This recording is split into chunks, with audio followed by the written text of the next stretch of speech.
Hola a todos, muy buenas tardes, bienvenidos a Lo que habitan las sombras. Aquí me encuentro junto con mi compañero de siempre, Curonox. así es, el comandante y el almirante aquí presente. Estamos en una nueva odisea y en un nuevo viaje, porque este capítulo vamos a revisar un pequeño recuento sobre los 10 libros que nosotros cada uno recomendamos por nuestra cuenta, que tienen que ver sobre temática paranormal, Ujú. incluso algunas lindan con la literatura en sí, pero cuyo contenido nosotros decidimos que vale la pena que sea estudiado, no tanto con con el hecho de uno poder divertirse, pero también viéndolo desde la óptica de que entre líneas nos comunican algo más. Claro. Y como dice bien Maverick, son listas que hicimos cada uno. Y la idea era recomendar algunos de estos textos. Pero las listas no están en un orden de prioridad, desde el más importante al menos, sino que simplemente es una lista de 10 libros que consideramos que son interesantes, que son importantes, que podrían aportar. Y este programa está creado también como una respuesta a muchas personas que a lo largo del tiempo han publicado que recomendamos libros, Mm. ¿cierto? Que, etcétera, etcétera. Así que por eso preparamos esta lista. Así es. Ya como veníamos comentando antes de empezar a grabar, nosotros no queremos hacer discriminación sobre cuál es el más importante y cuál no, porque eso es ¿No? subjetivo y depende del criterio de cada lector. Cualquier bunqueriano que se vaya a revisar la lista de libros que vamos a nombrar puede pensar que, no, pero este libro no me gusta o este no tiene nada que ver con lo que a mí me interesa. Depende de cada uno. Claro. Incluso los podemos llamar a todos ustedes que si tienen algún libro que les haya llamado la atención, lo posteen en nuestro sitio de Facebook. ¿Mm? ¿Sí? O en la caja de comentarios también de YouTube. Y vamos a comenzar con el Maverick, con el libro número 1 de su lista. Entonces vamos a ir dando los nombres del autor y ir comentando un poco acerca de qué aborda, ¿cierto? De qué trata este libro. Maverick, te dejo entonces con el número 1 de tu lista. Así es. Mira, empezamos con lo. Este ya debe ser archiconocido por varios bunkerianos, porque se llama La Granja Humana. Dice el subtítulo: Somos los cobayas de los dioses, del ufólogo español Salvador Freixedo. Siempre lo tomo como prácticamente mi libro de cabecera, porque con él también tengo una pequeña sección que de repente yo grabo en el Búnker 2 las historias que contiene este libro, y después eso lo sube Curnox, Sí, y son lecturas más que nada. Incluso muchos pueden darse cuenta que yo voy leyendo el libro, no lo hago tan fluido como lo estoy haciendo ahora. En ese libro, incluso Salvo Freixedo antes de la presentación dice que con ese libro él probablemente firmaba su sentencia de muerte y que esperaba que alguien lo defienda, pero que sin embargo él no sabe dónde se va a ir en caso de que muera, y que eso lo saben con certeza los fanáticos religiosos. A pesar de que ya, bueno, lo publicó en el año 89 y Freixedo, menos mal que sigue vivo, pero él hace una especie como de denuncia ¿ya? sobre los poderes fácticos que gobiernan el mundo y que son los que ya pueden llevar a la humanidad hacia una hecatombe. Pero también hace una lista de una serie de casos y de historias que tienen que ver con la ufología y lo paranormal. ¿Cierto? Mira, Kuronox, yo te mandé, tú después publicaste una lectura que yo hice Ujú. sobre el llamado El juguete imposible. Sí, sí, Ese es una historia que yo saqué de este libro de La Granja Humana. ¿Mm? También más adelante se va a publicar, ahí Kuronox lo tiene listo, la historia de Lula. Ese es más extenso. sí, está. Tengo que ponerle música de fondo y luego lo vamos a subir. Exacto, eso le falta la producción. Pero son varias historias que va recopilando Salvador Freixedo de personas comunes y corrientes, y que yo creo que en prácticamente todas las historias los nombres son ficticios, pero los personajes son reales. Yo Ah, creo que eso le da un plus, ¿eh? Que sea modo de recopilación de historia. exacto, así como te digo, si más adelante yo voy a enviar la pista que ya tengo grabada sobre el doctor Torralba. El doctor Torralba es un personaje real, un médico llamado Eugenio Torralba que vivió en los siglos XV y XVI en Ujú. España.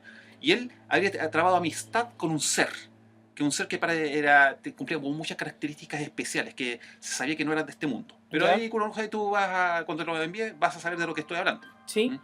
Mira, ¿te parece lo siguiente si incorporamos a los comentarios del libro en algún momento cada uno, digamos, de la escala del 1 al 10?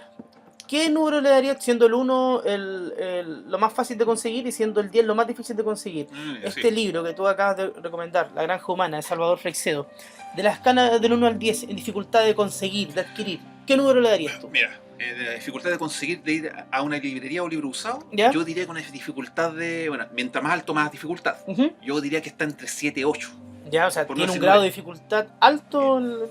Es importante que, fíjate, que digamos esto porque de pronto mucha gente que nos está escuchando va a decir, hoy me tincó mucho ese libro, Sí. quiero leerlo, para que también sepan a qué enfrentarse. Exacto, porque no es algo que hay reediciones, pero yo creo que es más factible mandarlos a pedir por internet. Incluso yo creo que se puede bajar por internet y yo creo que ahí disminuye la escala del 1 al 10 para conseguirlo, porque me parece que en internet yo creo que disminuye a una escala de 3 o 4, incluso menos, porque es relativamente fácil bajarlo. ¿Mm? Sí.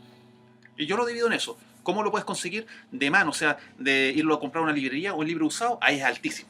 Yo este ejemplar lo encontré de chiripa en una tienda de libros así, antigüedades. ¿No? Claro, porque eso es lo otro. De pronto hay libros que nosotros encontramos, cada uno en su respectiva búsqueda, que es suerte, un golpe Sí. de suerte, que de pronto son libros muy caros, muy raros, y uno lo encuentra a precio económico, o simplemente el hecho de encontrarlo, que ya es importante. Sí, exacto, sí. Yo me acuerdo que yo lo encontré, me acuerdo que lo viste de Salvo Frexedo, no lo dudé, lo compré de una. Así como he tenido, esa fue una ganada, fue un acierto, pero también he tenido pérdidas. Como si yo hubiera podido traer otro libro que me gusta de otro colega de Freixedo que ya falleció, Antonio Rivera, un ufólogo español, ¿Ya? también lo hubiera incluido en la lista, pero se me fue. Porque estaba ahí en esa misma tienda de libro usado, ¿Ya? estaba en la estantería y costaba más caro y yo no tenía el dinero. Después pasé a 2 semanas después y ya se había vendido. Claro, eso también es una recomendación que siempre entregamos, que es de pronto, si uno encuentra un libro que es raro, que es de difícil de conseguir, hay que comprarlo de una, asegurarlo. El sistema está que no siempre uno anda con los medios, con la plata para comprar.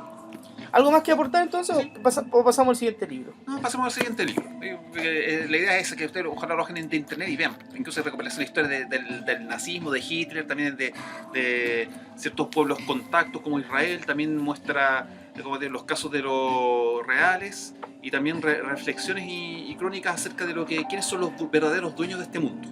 Y él los divide en reflexiones como para concluir. Están los dueños, primero los banqueros, los empresarios de organizaciones, los líderes políticos, los militares y los fanáticos religiosos. Esos serían los dueños visibles de este mundo, pero que no serían más que marionetas. Claro. ¿Por qué? Ahí Freixedo va ahondando en el tema. Bien, pasamos al libro ahora número 1 de mi lista. Yo voy a recomendarles Animales fabulosos y demonios de Heinz Mott. Este es un libro que primero, visualmente es muy atractivo. Sí, de tapas duras, tiene ilustraciones en blanco y negro y otra de color. Bueno, ustedes lo están viendo, pero aquí con Maverick lo estamos viendo y que son de alta calidad. Mira, bueno, me recuerda a unas enciclopedias que salían por ahí por los años 70, que eran como de Salvat, y este tiene el mismo formato porque es elegante. Claro, sin embargo es un libro que aborda el tema de manera muy seria, no es... Fíjate, Heinz Mott, Berlín 1913-1992, realizó estudios de indología, arqueología clásica, historia del arte y etnología en la Universidad de Berlín, y fue profesor de arqueología oriental en la Universidad de La Halle. Publicó numerosos libros y artículos en revistas especializadas, y es de la editorial Fondo de Cultura Económica. O sea, no... Importante, claro, no de estos libritos como chanta, ¿cierto? Sí. De poca monta, como esas enciclopedias que a mí son interesantes, pero Sí. son, digamos, no tan serias. Es un texto donde nos vamos a encontrar con una gran cantidad de... Es prácticamente como un bestiario. Nos vamos a encontrar con criaturas, seres, demonios. Sí, una acotación. La enciclopedia que te decía Salvat no es chanta, alguna enciclopedia, pero me refiero al formato. Es de los 70 y la Salvat era así. Gigante con unos libracos porque Sí. eran de la A a la Z. Y el formato es muy elegante porque eran tapas cosidas elegantes y este tiene un formato parecido, solamente el formato. ¿Sí? Pero tú tienes razón, esto es una enciclopedia, enciclopedia muy seria, porque tiene animales y como te digo, Tiene criaturas fantásticas, un bestiario. y se basa en hechos, sobre todo en base histórica. Claro, o sea, aquí hay estudios, de hecho hay muchas esculturas que están en museos de varias partes del mundo y no solamente se queda con Occidente, sino que también hace un recorrido por Oriente y nos va entregando detalles de estas criaturas, de estos seres en sus diferentes contextos. Entonces es interesante en el sentido de que podemos encontrar animales, seres de la India, de Japón, de China, de la antigua Sumeria, de todo. El nivel de dificultad del 1 al 10 yo diría que es un 9, porque de hecho yo tuve que comprarlo en España. Sí. Cuando lo compré no estaba en Chile, así que lo compré en la Casa del Libro, que es una página española súper buena que vende libros obviamente y tiene muchos títulos. Y el precio igual puede ser parte del nivel de dificultad porque no es un libro barato, Sí. pero es un gran libro, es un gran aporte, y van a pasar horas y horas de entretención aprendiendo y viendo las ilustraciones, las fotografías, que son realmente muy, muy importantes porque le da también otro plus al libro, ¿ya? Así que yo recomendaría Animales Fabulosos y Demonios de James Moore. Sí, ojo, y este libro que no conviene bajarlo, hay que comprarlo. ¿Por qué? Porque claro, se puede, pues yo creo que puede estar en internet y se podía bajar, No, pero no, no es está. lo mismo. No está. Y aunque estuviera, nunca hace lo mismo. No. Hay que comprarlo, mandarlo como tú menos Sí. mal lo pudiste hacer. Sí, ojo que hay libros que no están en internet, no solamente este, sino que libros generalmente que son costosos o de buenas editoriales que no están, que no tienes la opción de encontrarlos.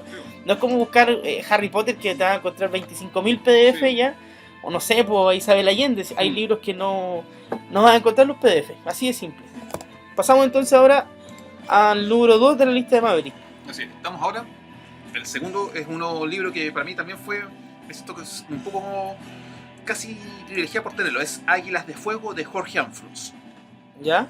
Un amigo que yo conozco, allá de donde mi ciudad natal, de verdad, dice que le habrían preguntado a JJ Benítez, el ufólogo español, quién sería el mejor ufólogo de Chile, que sabría mucho aquí en Latinoamérica, y él dijo, a no dudar, Jorge Amfrus. Sí, Jorge Eduardo Amfrus Dumont, ya falleció lamentablemente, ¿cuándo? En el 2009, 2011. ¿Ya? Y no alcancé a conocerlo, pero porque este amigo es amigo personal de él. Él ha sido uno de los ufólogos más destacados de Chile.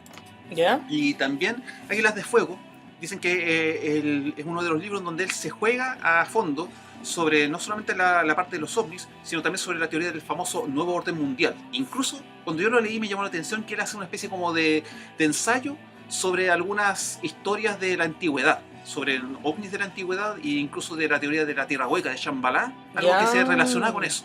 Empieza como una investigación, es como él lo narra en primera persona Jorge Amfrus, que él va haciendo una investigación y quiere entrevistar a una mujer que está en un asilo de ancianos. ¿Ya? Pero él se da cuenta de que la mujer no tiene Alzheimer ni nada, está ahí por su propia voluntad. Y a medida que la va entrevistando, primero tiene que utilizar la ardua tarea de ganarse su confianza. ¿Ya? Cuando ella se da cuenta de que él no es un espía ni una especie de agente del gobierno que quiere de alguna manera reprimirla, ella le va contando que ella trabajó en un proyecto en los años 60 en una parte que se llamaba el Infiernillo, si no me recuerdo mal, en la cordillera de los Andes, ¿Ya? que estaban haciendo un experimento y que cuento corto se relaciona con los ovnis, así, pero de una manera bastante frontal. Y tuvo problemas, y ella le va narrando la historia. Y entonces Amfrus al hacer la investigación se va dando cuenta de que más allá en el mundo está el orden del político, que todos conocemos, pero también hay un segundo orden, hay un segundo gobierno, y ese, el que tendría una relación directa con estos ovnis. Es similar a lo que aborda un poco Freixedo en La Granja Humana, que tú dijiste que también abordaste este tema de estas entidades que estarían detrás, ¿cierto?, moviendo los hilos. Sí, pero Amfrus lo hace de manera un poco más concreta, porque no se mete tanto la parte tan profunda como lo hace Freixedo. Amfrus lo hace en el sentido de que estos poderes están acá, controlan la Tierra, y algo que me llamó la atención. Al final del libro dice que hace una especie no de profecía, pero muestra la Torre Entel, que está obviamente tú conoces la Torre Entel en Santiago. Sí. Dice que está cubierta de nieve. Sí, porque hubo una especie como que anunciando, no un cataclismo, pero una época glacial y que llegaría a Santiago. ¿Y qué fue lo que pasó hace menos de un mes atrás en Santiago? Nevó. No estoy diciendo, pero yo creo que fue como profético esa ilustración, porque él dice que insinúa que el mundo, quizás Chile, pero no el mundo, va a empezar a experimentar una serie de cambios que van a ser quizás beneficiosos por un lado, pero en un principio van a ser bastante sinuosos, bastante perjudiciales quizás para todo el planeta. ¿Ya? Por eso yo digo que Águilas de Fuego fue el último libro que publicó Jorge Amfrus antes de fallecer y el más jugado. Ahora, escala 1 al 10. Sí, nivel de dificultad. Yo diría que tal vez 9 o 10. Sí. ¿Por qué? Porque Amfrus, yo me he metido en internet y no se pueden bajar sus libros, no están. No, sí, pues es de los que hay libros que no se pueden bajar. Exacto, sí. Y él lo publica de manera independiente. Y de hecho yo... más difícil conseguir. Entonces yo me hice con un ejemplar, porque yo te digo, yo cultivé amistad con este otro amigo que tú conociste, que es de la ciudad natal donde tengo, y es justamente... Me dijo, oye Maverick, estoy vendiendo los libros, ¿de quién son? De Amfrus, ¿cuántos son? Me lo mostró.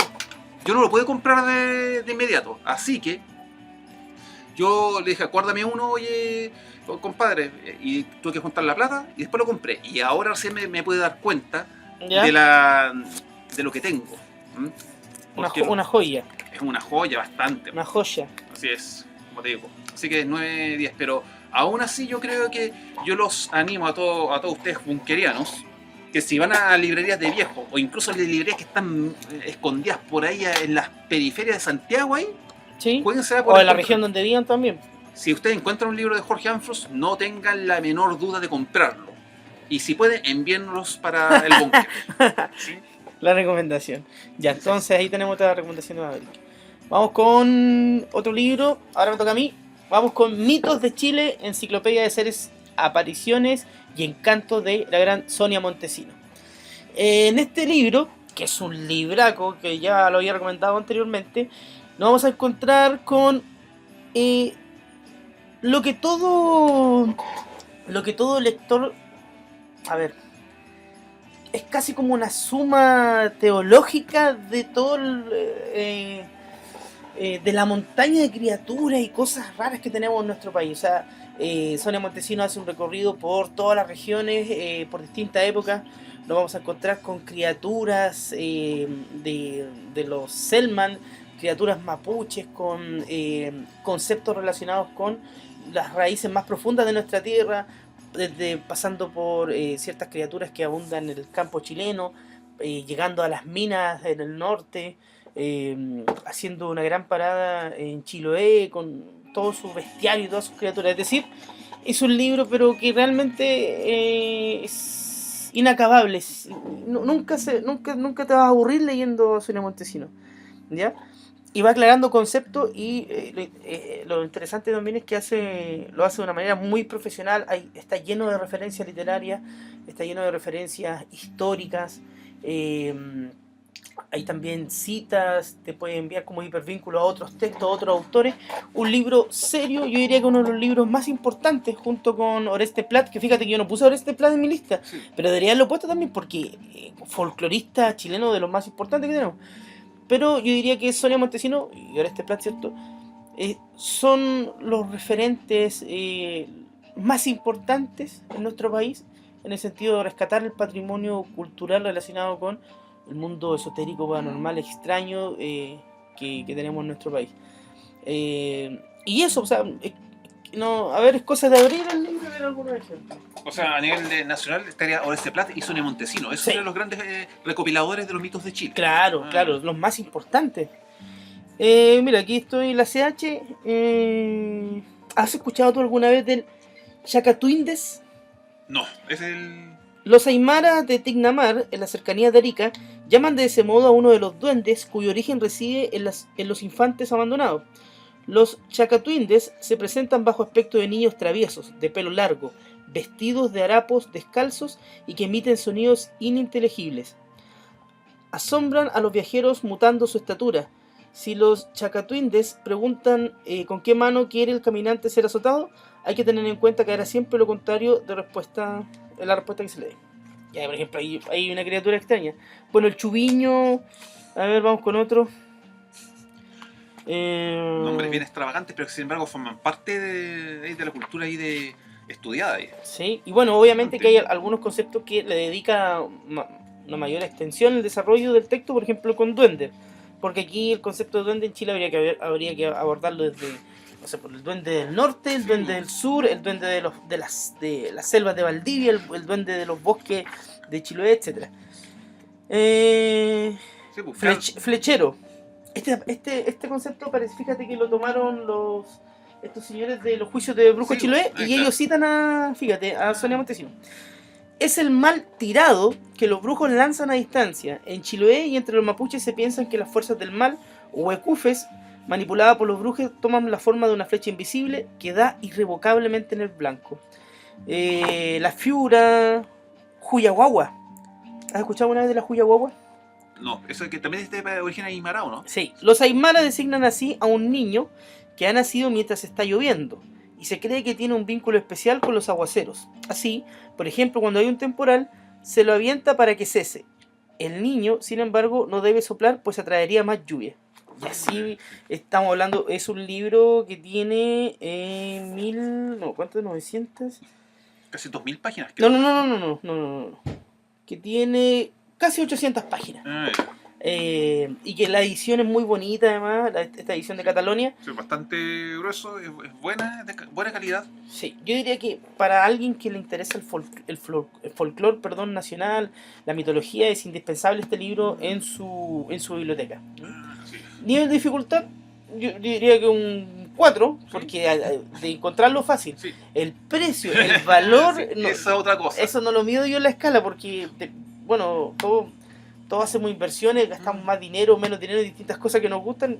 Yo en lo personal lo veo como, no me duele cuando lo compro, porque sé que estoy comprando algo que vale la pena. Entonces, el nivel de dificultad de encontrar fácil, la plata, otra cosa. Sí, Así que eso, muy recomendado Cena Montesinos. Vamos ahora con Maverick. exacto. Tenemos que dividir entre lo que es la dificultad de encontrarlo y también la capacidad adquisitiva de la persona interesada. Claro, claro. Ahora, aquí estamos entrando en la lista de libros, y yo voy en el número 3, y este es un libro, no sé si clave en la historia de la ufología, pero sí un libro que yo sé que habría marcado época. Bueno, el personaje del autor marcó época.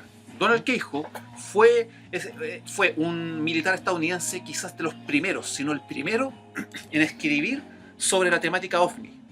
Donald Keyhoe no es el tipo como militar que fue callado, no, porque está comprobado que fue un militar estadounidense, ¿Ya? con todas sus jinetas y sus grados, y uno de sus libros más conocidos que publicó fue ahí por años, cuando lo leí, años 40, es que él tiene varios libros, pero el más ¿Ya? conocido es Los desconocidos del espacio. Él aborda la temática OVNI de una manera realista. Antes se suponía por esa época, después del caso Roswell, empezaron a proliferar los casos o incluso libros pero demasiado fantasiosos, Sí. especuladores y bastante, ¿cómo se puede decir? Es la palabra que lo dice preciso. Son muy fantasiosas, son de estos, como estos son como estas publicaciones que lo único que hacen es hasta sensacionalismo. Sensacionalismo. Pero Donald Keyhoe fue de los primeros que lo abordó de manera seria. Obviamente también hace referencia al caso Roswell, pero él hace un análisis de su propia experiencia con ovnis. Después hace una relación con el caso Roswell y empieza a recopilar casos de las Fuerzas Armadas. Porque eso es lo que tenía Keyhoe, que él lograba hacer que, como era militar, podía ganarse la confianza de los testigos. Y él Claro, siendo militar. Exacto, y eso es lo que él hacía en esa época. Repito, no sé si es el libro más importante o el más completo que haya escrito, porque él escribió varios. Claro, no, pero el que tú estás recomendando. Sí, incluso en Los desconocidos del espacio, tú tienes un ejemplar también en Kurnos. Sí. Ese es un libro clave Sí, nomás, voy ¿Qué puede llamarse? voy a buscar. de la Aquí ufología. Ese mismo, mira, incluso la portada, yo tengo una edición... Esto fue el que me regalaste tú, Sí, ¿no? exacto. Ah, verdad. Por eso me acordé. ¿Por qué? Porque yo tengo una edición que es como de bolsillo un poco más chica. Sí. Y en este libro, él hace una revisión de los casos uno por uno, y fue el primero que lo hizo de manera seria, consensuada, y tratándolo cada caso, uno por uno, de manera particular. Y él se atreve a afirmar, fue el primero, de hecho, militar, que afirmó que los ovnis son reales, y muy probablemente están tripulados por una raza alienígena de fuera del planeta Tierra. Para la época en que fue publicado este libro fue bastante escandaloso, pero yo creo que, entre comillas, los poderes se lo perdonaron. ¿Por qué? Porque Keyhoe ya era un militar reconocido. Yo diría incluso que después del caso Roswell, el primer ufólogo serio y reconocido fue Donald Keyhoe. Mira, fue a principios de 1962 cuando la CIA golpeó NICAP para bloquear un enfrentamiento con el que la amenazábamos y que hubiera podido acabar con el engaño. Aquí por primera vez están todos los detalles de aquella increíble operación y su asombroso clímax. Y el nombre del capítulo se llama Control Invisible. Mira, ahí está haciendo Keyhoe una referencia. Lo primero que llama la atención: si el gobierno de los Estados Unidos lo primero que hizo fue negar la existencia de los ovnis, que el caso Roswell no fue mentira, sino más que nada un globo meteorológico y no hay vida alienígena, ¿por qué se esfuerza tanto en reprimir a los testigos de avistamientos ovnis? ¿Por qué se esfuerza el gobierno estadounidense en también reprimir a la prensa para que no le dé cobertura a las noticias sobre avistamientos de ovnis? Sí. ¿Por qué trata de ocultarlo? Se supone que el mismo gobierno dice que no existe, que no hay que darle importancia, pero hace un esfuerzo gigantesco en acallar la difusión del fenómeno ovni. Y acá Keijo hace ese análisis. ¿Mm? Sí, mira, y tiene. Voy a leer algunos para acompañar tu recomendación. No. Algunos de los nombres de los capítulos: Extraña vigilancia, Fuerzas desconocidas, El juego oculto, A través de otros ojos, La CIA se hace cargo, Control invisible, Semillas del pánico, Batalla de Volder, Naves espaciales gigantes, La cuestión crucial, Detrás del apagón, Los seres de los ovnis y así y otros tantos más. Bastante, ahí dice que eso es lo que él hace, una especie como también muestra los temas, pero también hace un ensayo parecido a lo que hacía Freixedo, de que ya, si el gobierno dice que los ovnis no existen y no hay que darle importancia, ¿por qué va tras bambalinas, hace esfuerzos, se reúnen junto con la CIA y hacen planes muy estipulados y bastante bien armados y estratégicos para ver la manera de cómo reprimir a los testigos y poner cortinas de humo para que la gente no se entere de lo que ocurre en los cielos? ¿Mm? Sí, el título original de la obra era Aliens from Space. En la edición original, Nueva York, 1973. Mira, el 73. Mira, esa es la edición. Ahora, el grado de dificultad para encontrarlo, en cuanto a capacidad adquisitiva, yo creo que el grado es 3 o 4, porque este libro se puede encontrar en el libro usado, no se ha reeditado, pero se puede encontrar a un precio que oscila entre los 3.500 hasta incluso los 6.000 pesos. Es accesible. Y en grado para encontrarlo, hasta donde yo sé, no se han hecho nuevas reediciones, Es el tema. pero yo lo he visto por lo menos 3 veces. Ah, ya. La vez que yo lo encontré en la edición que tengo yo, la edición que yo encontré que te regalé a ti, y Sí. lo volví a ver una vez más. Lo cual me hace pensar que este es un libro que se puede estar entre el grado 6 o 7. O sea, me refiero a que uno puede ir a los libros usados, incluso librerías de viejos, Sí. y tiene que esforzarse un poco, pero yo creo que es posible encontrarlo. Ya le voy a poner como máximo grado 7. ¿Por qué? Porque es posible encontrarlo en temática ufología, pero en librería de libros usados y de viejo. O sea, si usted entra a una librería de antigüedad o de libros usados, pero viejo, así viejo, y el caballero encargado, usted tiene la suerte de que es organizado con sus libros y tiene una sección dedicada a lo paranormal y a lo ufológico. Probablemente yo creo que puede encontrar este de Donald Keijo, que es Los desconocidos del espacio. Cuando están así ordenados, porque muchas Sí. librerías tienen un orden caótico en cuanto a esotería mezclado con filosofía, con cosas de cocina, qué sé yo. Exacto, uno entra y tiene que prepararse para nadar ahí. Bucear. Exacto. Bueno, esa es la pega también del investigador autónomo. Exacto, pero por eso yo le pongo en grado entre 5 a 7 de dificultad para encontrarlo. ¿Por qué? Porque todavía andan dando vueltas Algunos ejemplares. y es posible. Incluso en ferias de libro usado, yo igual de repente lo he visto. Perfecto. Recomendable. Pasamos al número 3 de mi lista. Yo les voy a recomendar Criptozoología de Rafael Beringer. El libro se llama Criptozoología, Cazadores de Monstruos, y en él nos vamos a encontrar con un viaje fascinante a lo largo de la historia de los seres críptidos. Obviamente que este señor le dedica capítulos especiales a el Bigfoot, ¿cierto? El monstruo del lago Ness, que son como Lo más clásico. los grandes dentro de la criptozoología. Sin embargo, hay capítulos donde él aborda algunas criaturas muy extrañas, por ejemplo, que habitarían supuestamente en algunos lagos de Rusia, unos peces como prehistóricos, algunos homínidos, algunos simios con apariencia humana. Famoso está el Yumansi, que hay un documental también. Y lo bueno que viene con fotografías en blanco y negro, donde nos muestran muchas de las evidencias. Por ejemplo, lo interesante de este señor, de Berenguer, es que el estudio que hace sobre estos seres críptidos va acompañado de la evidencia que, de cierta forma, apoya la teoría de que existiría. Por ejemplo, ya él está hablando de tal o cual pez gigantesco que, por ejemplo, se ha comido a ciertos pescadores, y nos muestra una fotografía, por ejemplo, de uno de estos peces muertos, y vemos que el tamaño es colosal.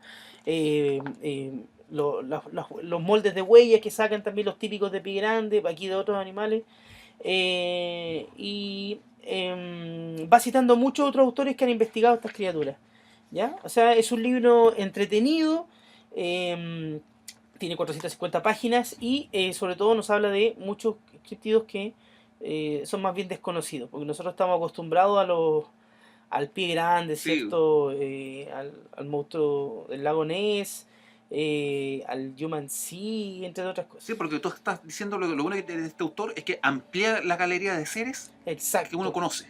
Incluso el libro, lo que veo, bueno, con 60 páginas, no es ni mucho ni poco, pero es bastante accesible, porque cuando uno ve un libro, por ejemplo, más de 1000 páginas, uno como que se intimida. Claro.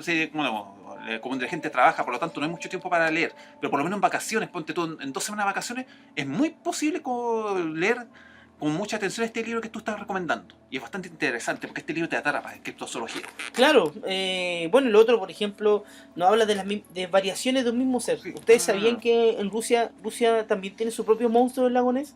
Su propia versión del monstruo del lago Ness, y que en la India también hay una versión del monstruo del lago Ness. Son como estos mitos fundacionales como que vamos compartiendo. Así como Sí, ellos tienen, esta cultura tiene el diluvio, sí. la cultura también tiene el diluvio con sus distintas variaciones. Bastante.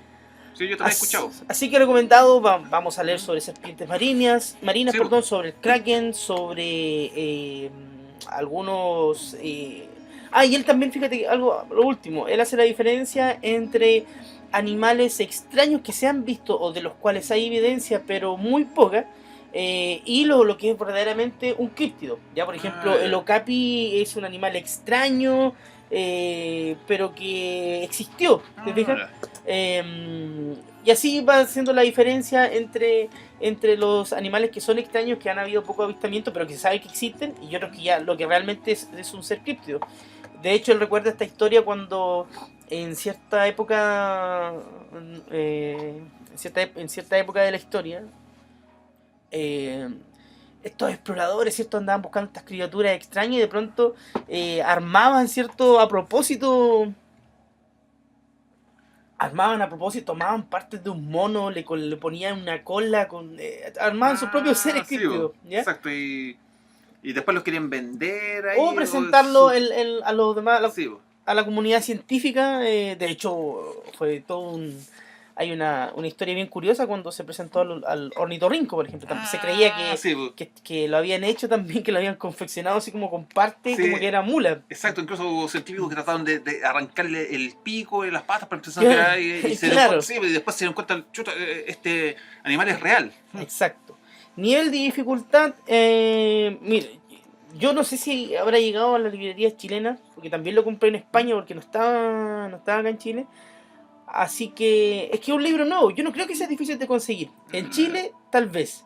Y en cuanto al valor, igual es un poco caro, sí, un poco caro, pero ultra recomendado. O sea, insisto, no he actualizado, no sé si estará en Chile o no, quizás ya llegó, qué sé yo, pero es súper bueno y recomendado. Eso. Bien, Maverick. Pasamos entonces al número 4. Una vez más, también Salvador Freixedo para mí es uno de mis autores fundamentales. Y el cuarto libro, un libro que yo digo que es un poco de los más sencillos que tiene Salvador Freixedo, porque se llama Israel, Pueblo, Contacto. Porque él hace una especie también, un ensayo, porque él dice que Israel había sido uno de los primeros pueblos de la raza humana en haber tenido contacto con los seres extraterrestres. ¿Y qué sostiene esa tesis? ¿Cuál es la...? Porque él dice que a lo largo, si uno examina la Biblia, sobre todo el Antiguo Testamento y los textos israelíes, hay un montón de referencias, él dice, sobre estos famosos carros de fuego que descienden, sobre los famosos profetas israelíes que cuando llegaron a la tierra prometida tenían que, de alguna manera, invocar a los dioses para que estos les dieran una especie, y según ¿El maná? El maná, y según él mismo decía que estos textos sagrados se producían fenómenos que si uno los analiza a la óptica actual... hablamos de rapto alienígena, de avistamiento, de ovni... Carros de fuego... tecnología luces, avanzada... Exacto, incluso dice lo que dice que supuestamente cuando que Jesús se elevó y estuvo conversando con algunos profetas, pero sin embargo, como lo describe lo que se forma en la atmósfera, eso tiene todas las características quizás de una abducción, un encuentro cercano del cuarto tipo. Sí, muchos textos bíblicos tienen esta... como lo dices tú bien, Maverick, si nosotros los vemos desde el prisma actual, nos encontramos con estas posibles interpretaciones de rapto alienígena, de los aliens. Bueno, hay un programa famoso, Alien Ancestral, y etcétera, etcétera. No, sí. Este es unos libros, es breve, debe tener algo así como entre 90 y 150 páginas, no más que eso. De hecho, yo lo considero uno de los libros más sencillos que tiene Salvador Freixedo, no tanto por su brevedad, porque él explica de manera bastante breve y sencilla y accesible por qué los seres alienígenas existen y que ya han tenido contacto con la humanidad desde hace tiempo y con unos pueblos más que otros. Y en este caso con el pueblo israelí. Incluso él se atreve no tanto a la aventura por qué razón habría elegido al pueblo israelí para contactarse. Pero también él esboza por qué razones manipula a este pueblo. ¿Por qué? Porque él dice que, bueno, en el libro que sigue después, que él lo ahonda mejor en ese tema. Pero él dice que Israel realmente tuvo contacto, incluso puede tener hasta el día de hoy, pueblo contacto con seres alienígenas, con una cultura muy, muy influida. Que esos dioses en realidad no serían tal cual, sino serían seres extraterrestres. Quizás de carne y hueso como nosotros, pero con capacidades muy, muy poderosas y extraordinarias. Ahí recuerdo algunos libros que tienen títulos así como Jesús, un alienígena. Ah, sí, Porque sí. tú lo piensas, mira, el tipo puede caminar sobre el agua, Sí. puede multiplicar panes y peces, convertir el agua en vino, o sea, Sí. es como una mezcla entre un extraterrestre Sí. y ¿cómo se llama este mago norteamericano que desapareció de la Estatua de la Libertad? Ah, el David Copperfield. Y Copperfield, ¿cachai? Es como un Copperfield alienígena, Sí, una weá brígida. es que va más allá porque Jesús incluso revive muertos. O sea, ¿qué Cacha, es eso? weón, o sea, tiene todos los fucking poderes. Exacto. Y ahí, Feliciano Guerrero Pueblo Contacto hace no solamente analiza a Jesús, sino a varios otros profetas. O sea, él dice, pero ¿qué está pasando? ¿Qué es algo extraordinario? O sea, ¿por qué tantos personajes? ¿Y por qué es lo que es lo que hace que el pueblo de Israel sea tan, digamos, codiciado por estas entidades alienígenas o extraterrestres? ¿Mm? Ahora, el grado de dificultad para poder encontrar este libro, yo que diría incluso está entre el grado 8 o 9 en cuanto al libro, como el libro en sí, original. Porque Flexo también no se han hecho muchos reediciones de sus libros. Ahora bien, si usted lo mejor que puede hacer es bajarlo de internet. Ahí sí la dificultad yo creo que se reduce a 1 o 2. Ah, pero tú tienes antecedentes de que este libro está en internet. Sí, porque yo mismo lo bajé. Ah, ya, bueno, Exacto. eso es importante que lo digas porque no podemos contradecirnos nosotros mismos, que ya dijimos que hay libros que no se encuentran, Sí, pero no. este sería uno de los que afortunadamente sí estaría el PDF. Sí, el PDF está en internet con, no sé, un grado de dificultad entre medio o bajo. Sí, pues encontrar un PDF no. Exacto. Yo igual lo recomiendo. Ese sería de Salvador Freixedo. Ya, perfecto, Madrid. Vamos entonces con el otro libro de mi lista. Yo voy con un libro que ya he mencionado varias veces, que tengo mis aprensiones con este libro, ¿no? Pero, a ver, como Fantasma y Casa Embrujada de César Parra. Yo lo recomiendo en el sentido de que es un libro ameno. Es un libro incluso que yo recomendaría para un público más joven, adolescente, como primer acercamiento a fenómenos bizarros, a fenómenos extraños. Nos vamos a encontrar con historias de duendes, con historias de criaturas mitológicas y contadas desde este prisma como de perdón, como el periodista, cierto, que va, averigua y va recopilando esta historia. Entonces va donde la familia fue en salida y dice, mire, la verdad que aquí pasó esto hace años y vimos esto y qué sé yo. Y entonces lo va haciendo de una manera muy amena, con un lenguaje muy simple, que no por eso con menos valor, sino que a lo que voy yo es que de pronto, no sé, el libro de criptozoología de Berenguer es mucho más denso, el tipo es un académico, ¿ya? Entonces la escritura es mucho más densa, es más de corte científica, aunque hablemos de una pseudociencia como la criptozoología, pero el tipo escribe de manera mucho más compleja, ¿ya? Exacto, incluso para un lector, o sea, común y corriente, o sea, gente que no, digamos que no es que no sea inculto, pero que le tiene cierta alergia a lo que es mucho academicismo. Claro. Uno le puede cargar un poco a este autor alemán que lo de criptozoología. Exacto, va a ser incómodo, va a ser latero y de pronto va a llegar un momento que no va a querer seguir leyendo más. En cambio, César Parra es como leer un Condorito, ¿cachai? Una cosa simple, te entretiene, es interesante, te da datos, hay referencias de pronto a periódicos de la época, y simplemente cumple con lo que señala el libro. Fantasma y Casa Embrujada de Chile, un libro súper honesto en el sentido de lo que te muestra, lo que te vende, lo que te entrega. Y por eso lo recomiendo, sobre todo para un público joven y que quiera tener un primer acercamiento y que quiera leer historias de una forma mucho más amena. El nivel de dificultad, yo diría que no sé, un 3 o un 2, porque es fácil de encontrar en cualquier librería, en la Antártica, en, no sé, feria del libro, y su valor también es bajo, así que es un libro recomendado para aquellos o aquellas que de pronto no les gusta leer mucho, que igual es válido eso, entonces, pero le interesan los temas paranormales, aquí hay uno como para acercarse. Sí, eso es bueno que decirlo. Bueno, lamentablemente vivimos en Chile y aquí en Chile los libros tienen un nivel injusto, así que son más caros, o sea, quizás un libro que vale 1.500 pesos lo venden a 4.000 o 5.000 pesos. Sí, vale como Sí. 7 lucas, Sí, en más 1500 o este menos. libro de César Parra. Pero aún así está dentro del alcance del bolsillo de cualquier persona que diga, que ponga usted que quiera carretear el fin de semana y no En quiere vez de, carretear, claro, sí. no, deje de tomarse esa cerveza, de Sí. comprar su cigarrito y se compra un libro. Ah. Ya, Maverick, dejamos entonces con el número 5. Y acá nos vamos con otro de Salvador Freixedo. Disculpa que siempre lo sé, porque es bastante interesante, pero quizás este sea uno de los libros más polémicos que él haya publicado. ¿Ya? Lo publicó en el año 84. Se llama Defendámonos de los dioses. Acá, mi ídolo, yo lo considero mi ídolo, este ufólogo español, se mete pero con todo a analizar el fenómeno OVNI. Y no solamente el fenómeno OVNI, sino que él dice que el mundo, toda la humanidad en este libro está dominada por entidades sobrenaturales extracorpóreas que influyen de manera negativa, más negativa que positiva, en la vida y en el ir y venir de la historia de la humanidad. Y él dice que en este libro empieza diciendo que en el pasado los humanos tenían que inventar dioses para adorar, pero que en el futuro los seres humanos tendrían que defenderse de los dioses. Así empieza su gran tesis que aborda en este libro. Solamente él también incluso hace como un repaso también por lo que dije, un poco con lo que se llama el Israel Pueblo Contacto. Él va más allá sobre las apariciones de los ovnis y también hace un análisis sobre lo que son estas entidades que son capaces de poseer a ciertas personas, y esas personas que son como los contactos o que pueden ser incluso transformarlos en líderes religiosos, y que de esa manera se van estas entidades para implantar religiones en la sociedad humana. ¿Para qué? Para que a mantener entretenida a la humanidad y poder manipularla.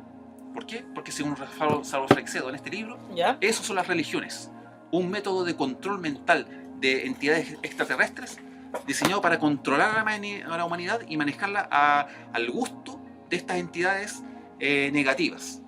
Y que, como se dice, uno en el fondo lo que él dice en este libro, que si uno quiere ser libre de verdad, no debe entregar ni su conciencia ni su mente a nada ni nadie. El mismo Salvador Freixedo dice que si a mí llega una entidad X en mis sueños y me dice que es Dios, yo lo mando a hacer puñetas, no le hago caso ni por si acaso. A ese nivel. Y acá, en Defendámonos de los dioses, don Salvador Freixedo explica toda esa teoría. Es bastante polémico, y de hecho yo recomiendo a la gente que si tiene muchas trabas, digamos, una religiosidad bastante marcada, o que tiene un criterio que le provoca cierto desagrado, o por qué no decirlo, algún trauma en leer cosas muy polémicas, tiene que tener cuidado con leer este libro de Freixedo. Porque acá lo que él afirma en Defendámonos de los dioses es muy polémico, es bastante complejo, porque él arremete contra, digamos, no es que arremeta, pero pone en cuestión a todas las religiones. Claro, y mira el título, Defendámonos de los dioses, o sea, ahí ya entra de manera polémica. Exacto. Mira, si acá Freixedo, como yo digo, ya hace más de 20, ya 30 años ya que publicó este libro, y si bien no es un autor masivo, pero acá cualquiera que lo leyera, digamos, se le da la vuelta a todo lo que cree las creencias. Para mí este es un libro clave. Ahora bien, en cuanto a dificultad para encontrarlo, Sí. yo diría que está en 5, en medio, 5 o 6, medio. ¿Por qué? Porque yo ya encontré que se sacó una edición nueva, ¿Ya? este libro, en la librería Antártica, acá de esta librería, Uh-huh. y yo lo compré, está como a 6-7 mil pesos. Ah, ya es un precio asequible. No me acuerdo si estaba a 8, pero no estaba más de 10. Ya. No, miento, no era 6-7 mil pesos, era casi 10 mil pesos, pero aún así 10 mil pesos aún es asequible. Si Yo tú lo puedes comprar. Y también lo bajé por internet y lo descargué. También se puede encontrar, al igual que Israel Pueblo Contacto. Así que yo diría que está entre dificultad 5, 6. En cuanto a bolsillo, 6, 7, pero ni siquiera diría que alcanza 7. Ya. Pero es posible conseguir Defendámonos de los dioses. Como repito, yo lo encontré, todavía incluso lo veo en la librería Antártica, y se puede descargar de internet, el PDF. Sí, interesante, ¿eh? Una recomendación de un libro que en cierto momento te puede llegar a cuestionarte cierta idea, las estructuras dogmáticas que nos entrega la religión, lo cual siempre se agradece, que un libro te remueva en cierto sentido el piso, ¿cierto? Sí. El piso en el que tanto tiempo nosotros hemos caminado y que creemos y damos muchas veces por sentado. Ahora me toca a mí con el número 5, voy con Viajes inexplicables, de Jesús Callejo y Chris Aubeck. Este librito realmente es como, yo lo compararía con el de César Parra. Es un libro que nos entrega de una manera muy narrativa, casi como que te están contando esta historia. Historias de personas que sufrieron algún tipo de alteración, algún tipo de viaje. No solamente hablamos del viaje físico, en este libro se aborda el viaje onírico, también hay, en ciertos momentos podemos hablar de el missing time, ¿cierto? Con el rapto alienígena, Ciertos tiempos perdidos. teletransportación, agujeros de gusano, un montón de historias de personas que vivieron que de pronto en su día normal sufrieron como quiebre en la realidad, o sea, de ir caminando de la historia de, no sé, pues, de un tipo que va al bosque a buscar las trampas de conejo y que de pronto se teletransporta y aparece en un lugar totalmente diferente, en una ciudad, etcétera. ¿Ya? Está sonando tu... Bueno, luego de esta horrible y terrible interrupción de Maverick. Bueno, es que ahí de repente uno lo llaman los colaboradores. Sí, nada que hacer.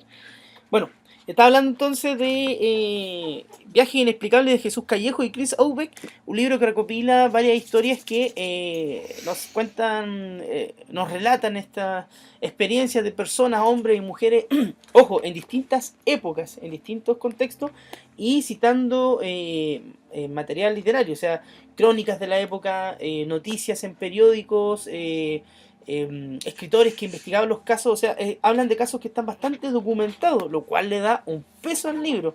No son solamente historias de un tipo que dijo que esto le pasó, sino que hay algún tipo de evidencia de distintas índoles. Y bueno, hay uno de los casos más interesantes que creo que hay este video en YouTube. Espera, que le tengo un separador acá. El caso de Rudolf Fentz. Nueva York, 1950.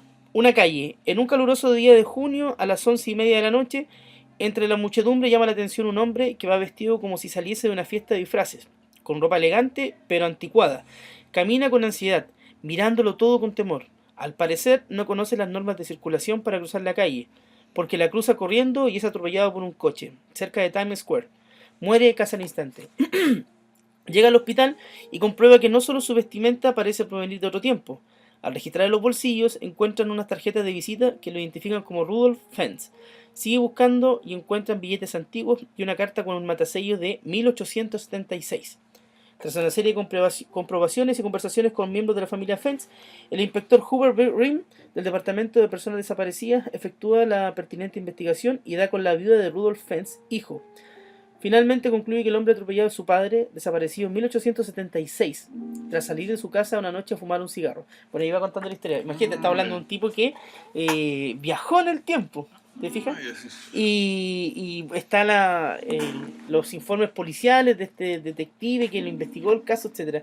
Hay algunos que están relacionados con extraterrestres, hay otros que están relacionados con duendes, como en cierta forma ayudaron a este viaje. Hay la curiosa historia de un tipo, de un monje que tiene la capacidad de teletransportarse y que de pronto, pero siempre con un fin benéfico, en la historia de este monje, que de pronto, no sé, tiene que llegar con unos barriles no sé, pues de vino a cierta abadía, y va un poco tarde y esto lo van a ocupar para algún tipo de ceremonia, y bueno, pues viene el monje, se teletransporta y llega con el vino. Me encantaría que eso ocurriera acá en el búnker para transportar el combustible. El combustible, ¿cierto? Hombre de Marte en el hospital de Elgin. Extraterrestres en una cárcel de Florida. Y así, un montón de historia muy ameno, de una lectura simple, rápida. Es un libro que tiene 350 páginas. Recomendado. Nivel de dificultad, yo diría que... Mira, también lo compré en España. Es que el problema es que el libro es que no pillé acá. Sí, entonces, ya, eso sube un poco el nivel de dificultad. Ahora, no sé, insisto, no voy a mentir. Puede que el libro lo compré, no sé, hace como 2 años. Puede que ahora esté en la Antártica, puede que esté en alguna librería, qué sé yo. Pero en ese momento lo compré en España y no era caro. En realidad no era caro. Salía más caro el envío. Pero ultra, mega, hiper recomendado. ¿Ya? Entonces ahí, Viaje Inexplicable. Ya, Maverick, vamos con otro de tu lista. Vamos con el número 6. ¿Cierto? Sí, bueno, como aquí voy a tratar de hacer gala un poco con el English, pero JFK, de Jim Garrison.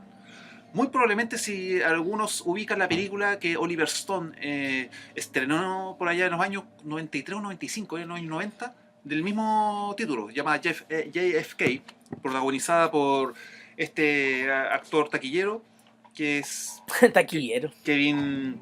Taquillator.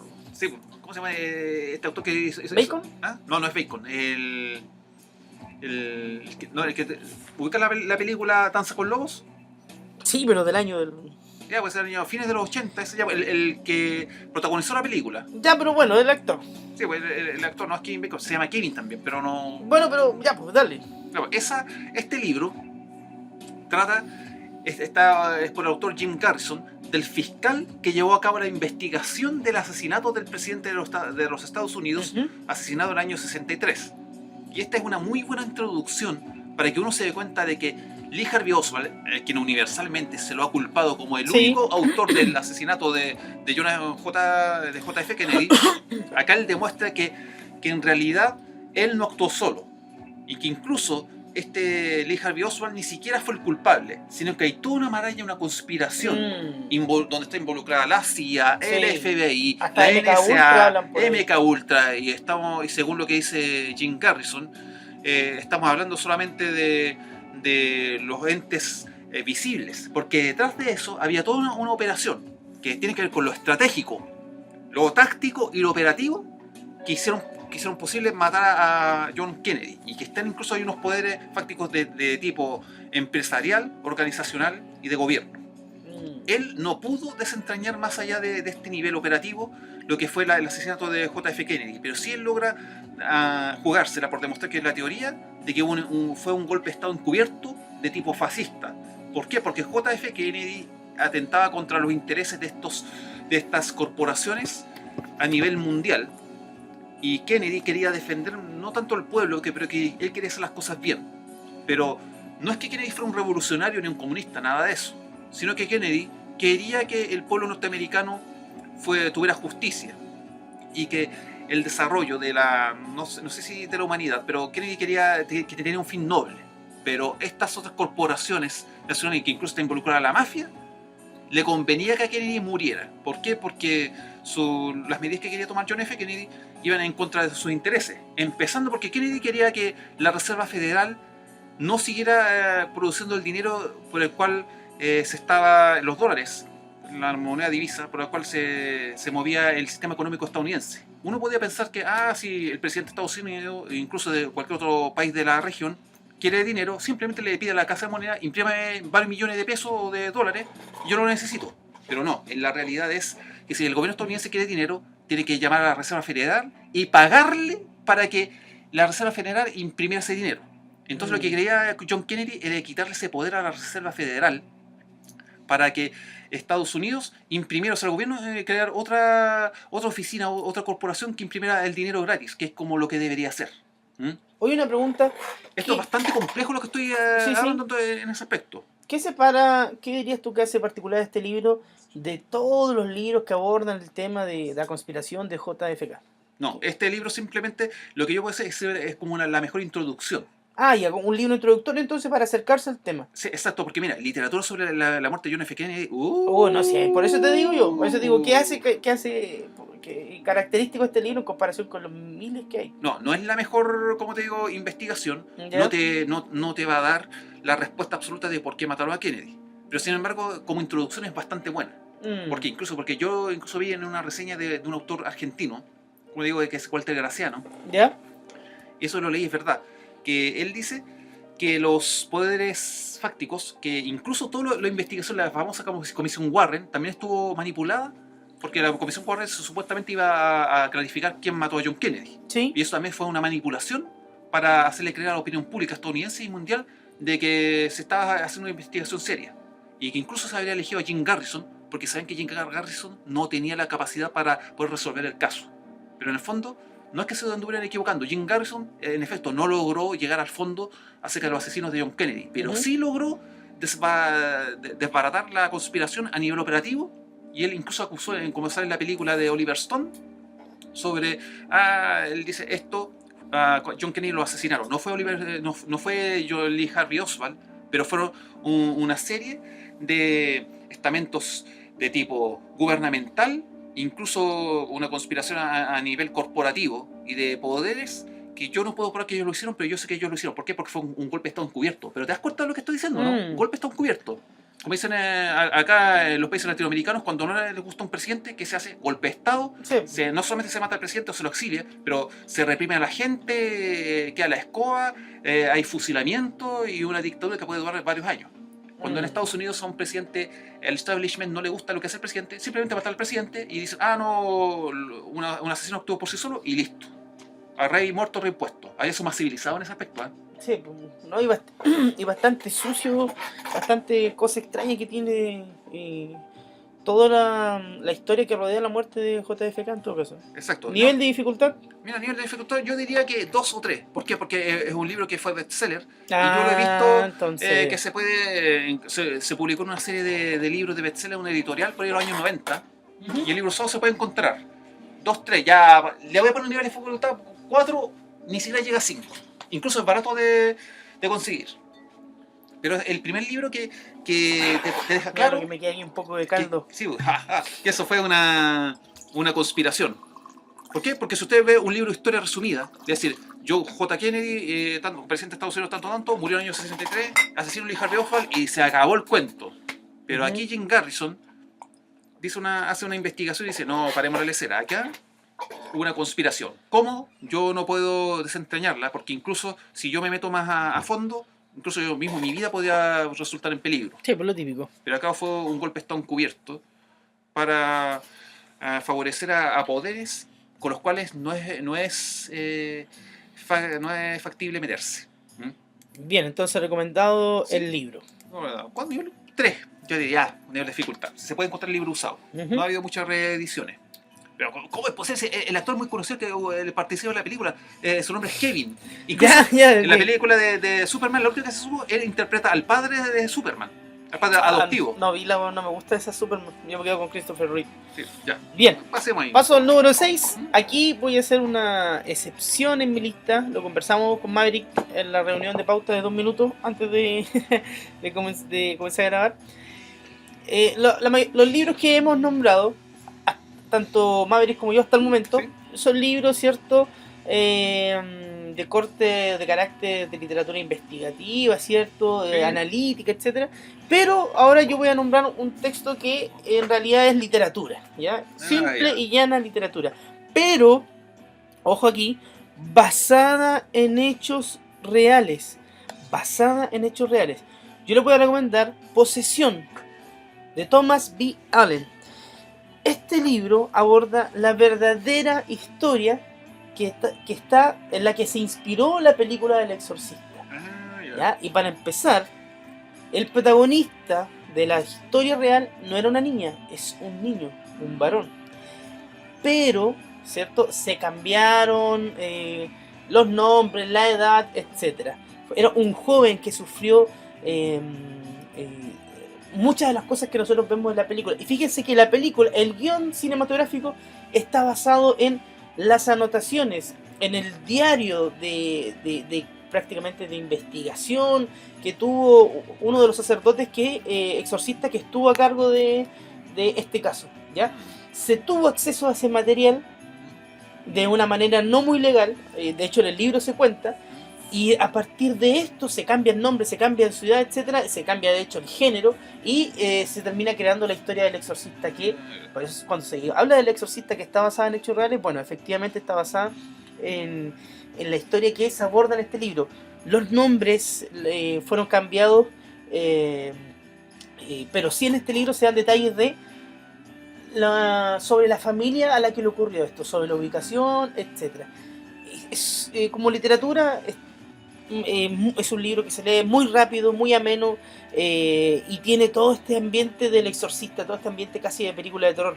Es fácil imaginarte la escena cuando se describen a este chico que está en una cama, que está maniatado con ventas, con correas de cuero, que la cama comienza a vibrar, que levita, que se queman crucifijos, que se caen cosas, etcétera. Leer es como si tienes esta imaginación literaria, es casi que empieza a pasar la película por tu mente, ¿ya? Por eso recomiendo yo el libro Posesión de Thomas B. Allen, porque si bien es literatura, está basada en un caso real que a su vez inspiró a la película El Exorcista, ¿ya? O sea, si quieren tener un acercamiento real a lo que fue la historia detrás del guión del Exorcista, les recomiendo que lean Posesión. Mira, incluso yo quiero hacer hay que hacer una distinción, porque este libro que está basado en el hecho real, de hecho, cuenta el hecho real según lo que tú dices. Porque yo he escuchado, ¿Sí? ¿sí? Porque hay que hacer distinción porque por la película de El Exorcista, claro, y hay un libro, está basado en un libro que es una novela, que es del escritor William Peter Friedkin. No, el director de la película es William Friedkin, no me acuerdo cuál es Ese el es apellido. otro libro. Exacto, Sí. ese es otro libro. Y el escritor que escribió se llama, si no me acuerdo mal, me estaré equivocando, William Peter Bleckin. Ya, pero ese es otro Exacto. libro. Sí, interesante el... Porque yo lo vi en libro usado y me dieron ganas de comprarlo. Y yo me acuerdo del autor. Sí. Y el autor se parecía al nombre del director, pero no son los mismos. Y no es lo mismo. Porque ese libro, al parecer, está escrito, es una novela en la cual se basó el director y al mismo tiempo, obviamente, tuvo que haber recurrido a la base, como digo, a la fuente que es esta, que es la que todos están hablando. Y esta es la más importante porque tú dices que esta es la base de Thomas B. Allen, Posesión. Sí, exacto. Estamos acercándonos aquí a lo más cercano. Nivel de dificultad. Fíjate que yo lo encontré, este libro no lo compré nuevo. Lo encontré en una librería de libros usados a un precio, creo que costó como 4.000 pesos. La editorial es bonita, sí, la edición igual, con portada color y todo. Y yo creo que su nivel de dificultad sería un 4 o 5. Ah, ya. ¿Sí? Sí, accesible, más o menos. Y recomendado a nivel del plano literario. ¿Ya? Pasamos entonces, Maverick, contigo. Vamos a... ¿Aquí? Sí. David Icke. Número 7. Yo recomendaría también que leer es de David Icke, es el libro La verdad os hará libres.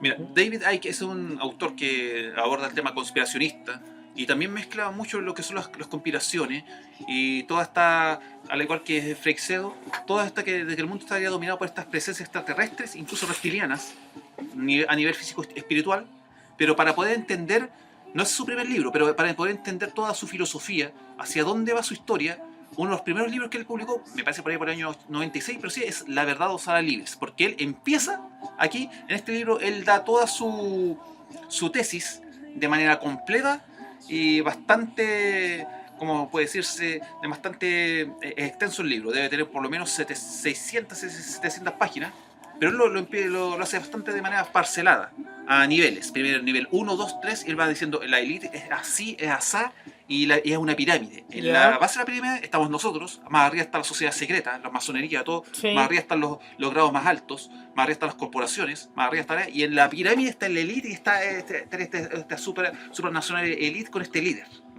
Y él empieza a explicar todo lo que son las marañas relacionadas con los Illuminati, los masones, todas estas sociedades secretas que en el fondo serían lo mismo. Y él incluso, él dice que, por lo mismo, como dice el título, La verdad os hará libres. Aquí empieza en este libro a deslizar su teoría sobre la conspiración reptiliana. Los nombra, aunque no se trata de eso. Él hace todo una especie como de poner toda su teoría, su tesis, todo lo que son las conspiraciones, nuevo orden mundial, masones, todo, y acá lo explica de manera bastante completa. A veces uno puede pensar que se complejiza. ¿Por qué? Porque también hace... Cita sobre lo que fue el tejemaneje en la Segunda Guerra Mundial. Sobre, el tejemaneje. Exacto, sobre cómo fue que las razones por cómo se originó no fueron las que narran los libros. Incluso cuáles fueron lo que hicieron las autoridades de la época. Incluso varios estadistas, incluso líderes de que en los años 80, 70 tomaron decisiones claves que son las que nos afectan hasta el día de hoy.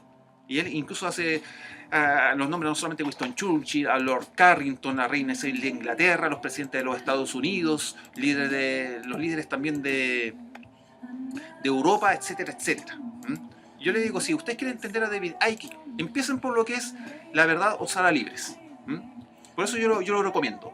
Eso sí, hay que tener ciertos, no sé si cojones, pero son más de 600, 700 páginas como que intimidan.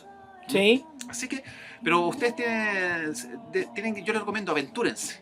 Es como que si usted dijera, ya es verdad, yo sé nadar, pero me da miedo meterme a nadar al mar. Sí. Yo digo, la única manera de que usted supere ese miedo es lanzándose. Eso sí, con cuidado. Acá no es lo mismo, pero en el sentido de que puede encontrarse con algunas historias complejas, pero no es un libro técnico o academicista. ¿Ya? Es su extensión solamente lo que a uno le da como miedo. Puede asustar ahí. Pero la única manera de superar eso, y usted quiere entender un poco más, no solamente el pensamiento de David Icke, sino de cómo funciona un poco lo que es el mundo, o sea, lo que han sido la historia del siglo XX, la segunda mitad, la verdad, Osara Libres le puede clarificar muchas cosas. Nivel de dificultad para adquirirlo, yo diría, en cuanto a encontrarlo, ¿Ya? un 4, entre 3 a 5. Es bastante fácil. ¿Por qué? Porque yo lo he visto en la librería Antártica. Y si no está, se puede mandar a pedir. Pero el precio, eso sí, al menos acá en Chile, es lo que puede elevar su dificultad. ¿Por qué? Porque está del orden de los 12 a 16 mil pesos. Ay, Pero yo pienso que mira, encontrarlo así, de manera, es relativamente fácil en la inversión en español. perfecto. Nos quedamos entonces con esa recomendación. Económicamente ya es otra cosa, pero si hace el esfuerzo, puede conseguirlo. Sí. Ahora paso con un libro que Maverick también tiene, que es un libro... Sí, tú tienes la versión premium. No, ni tan de hecho, a mí me la regalaron, Sí. esa versión me la regalaron, me la regaló un amigo. No, pero igual el premium, yo tengo la versión del pueblo, pero las dos son originales y sirven. Sí. Está para hablando, bueno, igual... Sí, pero sabemos que... este libro, voy a hablar del Enigma Nazi de José Lesta, un autor español. Es un libro...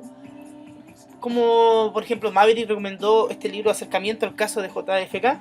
Bueno, yo diría que este es como un libro de acercamiento a muchos de los temas esotéricos extraños que rondan, que rodean todo lo que significó para la historia, ¿cierto? El nacionalsocialismo, básicamente los nazis. De ahí viene el concepto de enigma nazi, porque aborda, ¿cierto?, tanto estos intentos frustrados con ciertas formas tecnológicas nuevas, y el desarrollo de ciertos, ahí está por ejemplo la historia de los hermanos Horten con este modelo de a la delta, ¿cierto?, a la volante. Que tiene forma de boomerang. Claro, que después evolucionó y que los norteamericanos hoy en día tienen una versión super ultra mega más compleja. Habla acerca del esoterismo, de las reuniones que llevaban ciertos monarcas, ciertas autoridades dentro del régimen nazi, donde se llevaban a cabo ciertos rituales de purificación, lugares de encuentro sagrados, con reliquias, con invocación de ciertas entidades. O sea, es un popurrí de muchas cosas y que nos dan estas primeras pistas, estas primeras luces. Yo creo que este libro es introductorio en muchos sentidos, ya que nos permite a nosotros buscar más. Ya se nos habla sobre determinados fenómenos, interesante, a ver, y ahí buscar más literatura, otras fuentes, etcétera. Tienes toda la razón, este es un libro introductorio. Es un libro totalmente exacto, introductorio. Bastante, o sea. y incluso no es más bien breve. Sí. No tiene tecnicismo ni academicismo. No. Se entiende bastante sencillo. Es un libro sencillo que cumple con eso, igual que César Parro, o sea, no te promete nada más que eso. Exacto, y se mete el tema de esoterismo nazi, también las tecnologías. Las tecnologías. Te deja para adentro, o sea, es preciso, o sea, no, como que casi no le sobra ni le falta nada. Exacto, es para tener ese primer acercamiento, investigar y de pronto nombran algún prototipo de avión. Los nazis, por ejemplo, cuando comenzaban a probar con los cohetes, empezaban a desarrollar ciertos prototipos y de repente aparecen nombres de ciertos prototipos y uno lo toma, ¿cierto? Lo busca, lo googlea, ve si hay algún autor, algún libro, etcétera. Como un libro de acercamiento, interesante, divertido, ameno.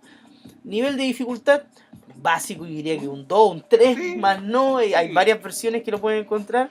La versión chanta de Maverick o mi versión ultra de lujo. No. verdad, sí. No, si en realidad, igual sirve, sí. Igual, exacto. No, si yo lo vi cuando fui a tu casa, sí, lo vimos.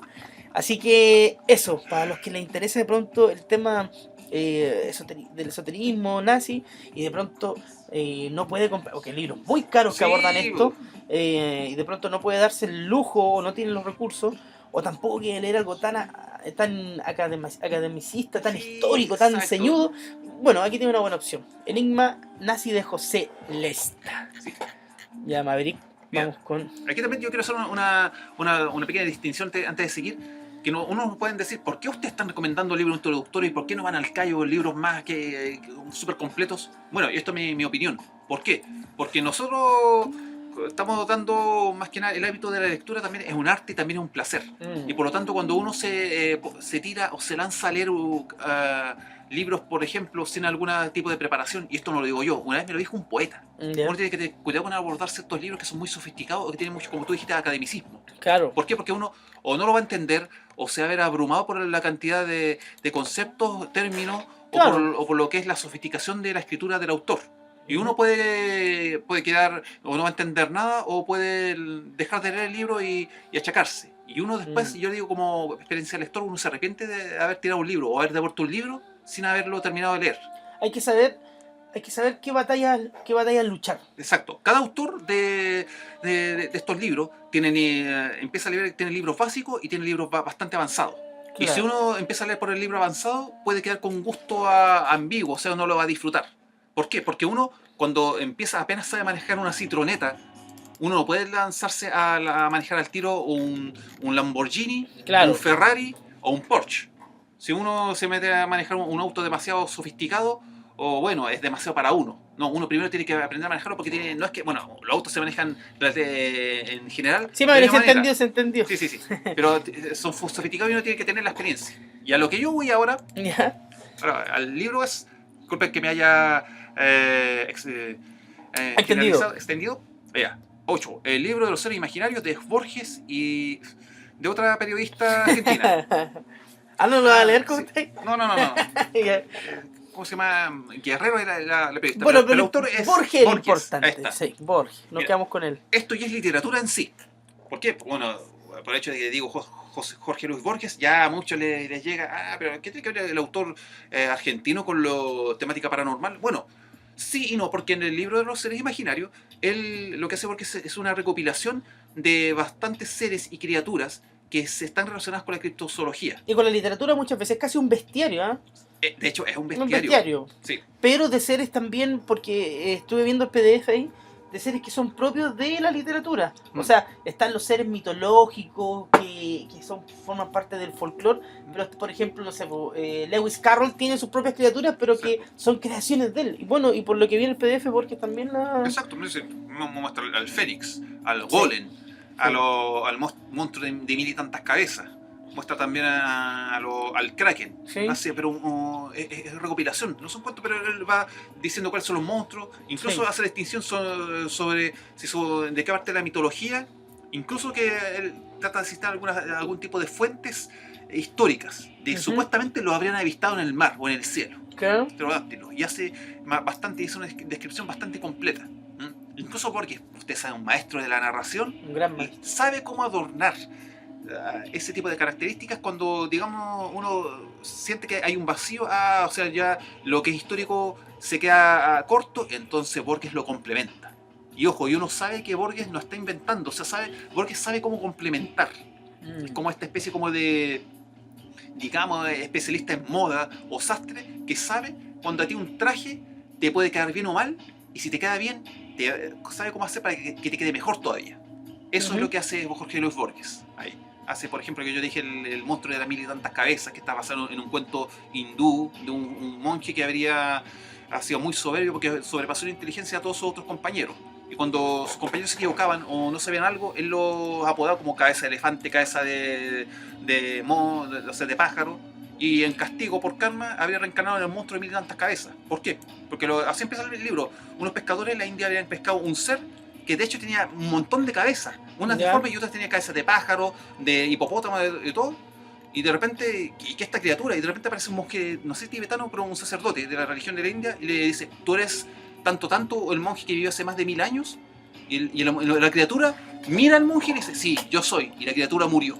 Y empieza la historia, empieza a decir, esta es la reencarnación del monje tanto, que por su soberbio, por ser tan inteligente y soberbio, se tomó un mal karma y reencarnó este monstruo de 1000 cabezas. Porque él, así era como apodaba a los monjes que no eran tan inteligentes como él. ¿Nivel de dificultad? Nivel de dificultad, yo diría que entre 4 o 6. No, yo diría que alto, lo estuve googleando. No está, lo encontré a 29 lucas en Busca Libre. En realidad, bueno, ese libro me lo regalaron porque lo trajeron de Argentina. Que si uno va a Argentina, lo va a encontrar otra cosa. ahí, otra cosa. Pero yo entonces, eso elevaría el nivel de Mira, encontrar. 29.160 en busca libre. Mira, para encontrar en ciertas librerías, Facts. yo creo que, no sé si en la Antártica, No, ya lo busqué, no está. ¿no está? O, bueno, tendría que ser, yo creo que sí se puede encontrar por lo menos otra librería, la Contrapunto. En la Feria del Libro habría que echar una miradita. Ahí, yo creo que se puede encontrar. Yo diría, para encontrarlo así, ya, 5 a 7. Nivel de, para adquisición económica, yo ahí se eleva ya de 6 a 8. Claro, porque mira, encontrar el Alep, el libro de arena, los recopilatorios de cuentos de Borges son fácil, nivel 1. Pero este es un ensayo que trabajó, ¿cierto? Donde desarrolló este bestiario y está peludo encontrarlo. Sí. Encuentro que, de hecho, yo soy un gran lector de Borges y me desayuno que tiene este librucho, este ensayo. Aunque estuve viendo y aborda muchas criaturas que son comunes en realidad, Sí, pero se agradece que es la narrativa de Borges, así que yo voy a tratar de conseguirlo. así es, ahí está. Más bien alto, pero no porque sea escaso, sino porque es un libro que está por su alto precio, más que nada. Pero yo creo que vale la pena conseguirlo. Sí. ¿Por qué? Porque está hecho por un gigante de la literatura. Un gigante. Bien, yo voy a mi número 8 en mi lista. Voy con Suma Demoníaca de El Padre Fortea, José Antonio Fortea. Amado por muchos, odiado por otros. Un sacerdote que sigue actualmente, que está trabajando, defendiendo la fe, que nos entrega un libro que nos permite tener un acercamiento al ritual del exorcismo, donde nos entrega muchas pistas, donde de manera anecdótica nos va contando algunas de sus experiencias como exorcista, algunos de sus casos más difíciles de tratar, y sobre todo nos va... fíjate que es un libro, diría, muy pedagógico. Es un libro que te va enseñando, Sí. te dice, mira, en esta película se muestran los exorcistas así, así. De lo que te dicen en esa película, esto es real. Y esto todo es basura. Mira, el ritual católico del exorcismo toma estos elementos. Te va citando textos bíblicos religiosos aceptados por el canon de la Iglesia Católica, te nombra a otro exorcista, te da ejemplos de casos donde de hecho él, ahí es donde se ve un poco los estudios de este tipo. Estamos hablando de un sacerdote que estudió teología, que se nota que tiene un bagaje cultural muy amplio. Hace este libro de manera muy pedagógica y te va diciendo, mira, esto es un exorcismo, esto es un poseso. Ahora te voy a hablar de los distintos grados de posesión que puede tener una mujer o un hombre, ¿ya? Y estos son los síntomas que siente en este grado de posesión, ¿ya? Estas son algunas de las situaciones más recurrentes que se ven frente a un poseso. Por ejemplo, el cambio en un olor a ciertas flores, cambios en temperatura, convulsiones, hablar en lenguas muertas, ya en arameo, qué sé yo, nos va enseñando en este libro, nos va, como digo, casi como una clase muy pedagógica, nos va educando acerca del ritual del exorcismo. Y lo más interesante además es que nos va citando casos. Obviamente que manteniendo la reserva de los nombres, y nos va diciendo también que nos quitemos muchas veces algunas de las ideas que el cine nos ha entregado acerca del ritual del exorcismo, que difieren mucho de la realidad. Entonces, él también te demuestra que no es que haya muchos secretos. De hecho, hay un capítulo del libro que yo encontré en especial muy revelador y polémico, donde se menciona que no necesariamente tú tienes que ser un sacerdote católico o exorcista para poder exorcizar a alguien. De hecho, una persona común y corriente con fe puede realizar un exorcismo. O sea, una madre, un padre, un hermano, una persona X puede realizar un exorcismo. Obviamente que no va a tener, en cierto sentido, el mismo poder, fuerza, intensidad, conocimiento, práctica que un exorcista, pero de igual forma lo puede hacer. Y ahí te va entregando pistas de cómo una persona normal puede también llevar a cabo un exorcismo. Eso explica por qué entonces en parte es odiado. Claro, yo creo que ahí hay un problema, porque en cierto sentido la Iglesia Católica quiere mantener esta reserva. Nosotros tenemos a los elegidos, que son esto, pero también te va diciendo que la tradición literaria religiosa nos dice que, de hecho, Jesús, él cita a Jesús en algún momento, a los apóstoles les habría entregado este concepto de que ustedes también pueden hacer lo que puedo hacer yo, en cierta medida. Entonces, ustedes también pueden ayudar a las personas, tú también tal vez puedes hacer que una persona se cure, ¿ya? Pero eres un intermediario, el exorcista es un intermediario entre que por medio de la fe, ¿cierto? Recibe el poder de Dios para poder cambiar algo, para poder enfrentar a esta entidad. También hace ahí, entrega una clasificación de distintos tipos de entidades, de distintos poder de la posesión. Incluso nos habla en algunos casos de que la posesión puede durar años, que no hay que llegar y limpiar a una persona casi como sacar como lavar la ropa, sino que esta posesión puede durar años, pero que se va tratando como una enfermedad, como un cáncer, con paliativos, con ciertas terapias para ir tratando de vivir con esto, ¿ya? Por eso yo recomiendo Suma Demoníaca de José Antonio Fortea, porque yo diría que es un libro que hace algo que muchos otros autores no hicieron, que es decirte las cosas como son, que es como tratar de incluso entre medio darnos algunos secretitos que tiene la Iglesia Católica. Obviamente que no puede decir todo este señor, pero sí nos va dando algunos secretos y nos va entregando una visión más oficial sobre el ritual del exorcismo. Incluso cita texto. Podemos encontrar en el libro pequeños párrafos de texto que utiliza el exorcista. O sea, hasta que tú podrías ponerlo en práctica, ¿te fijas? Muy interesante. Nivel de dificultad, yo diría que más por su valor. No tanto. También lo compré en España.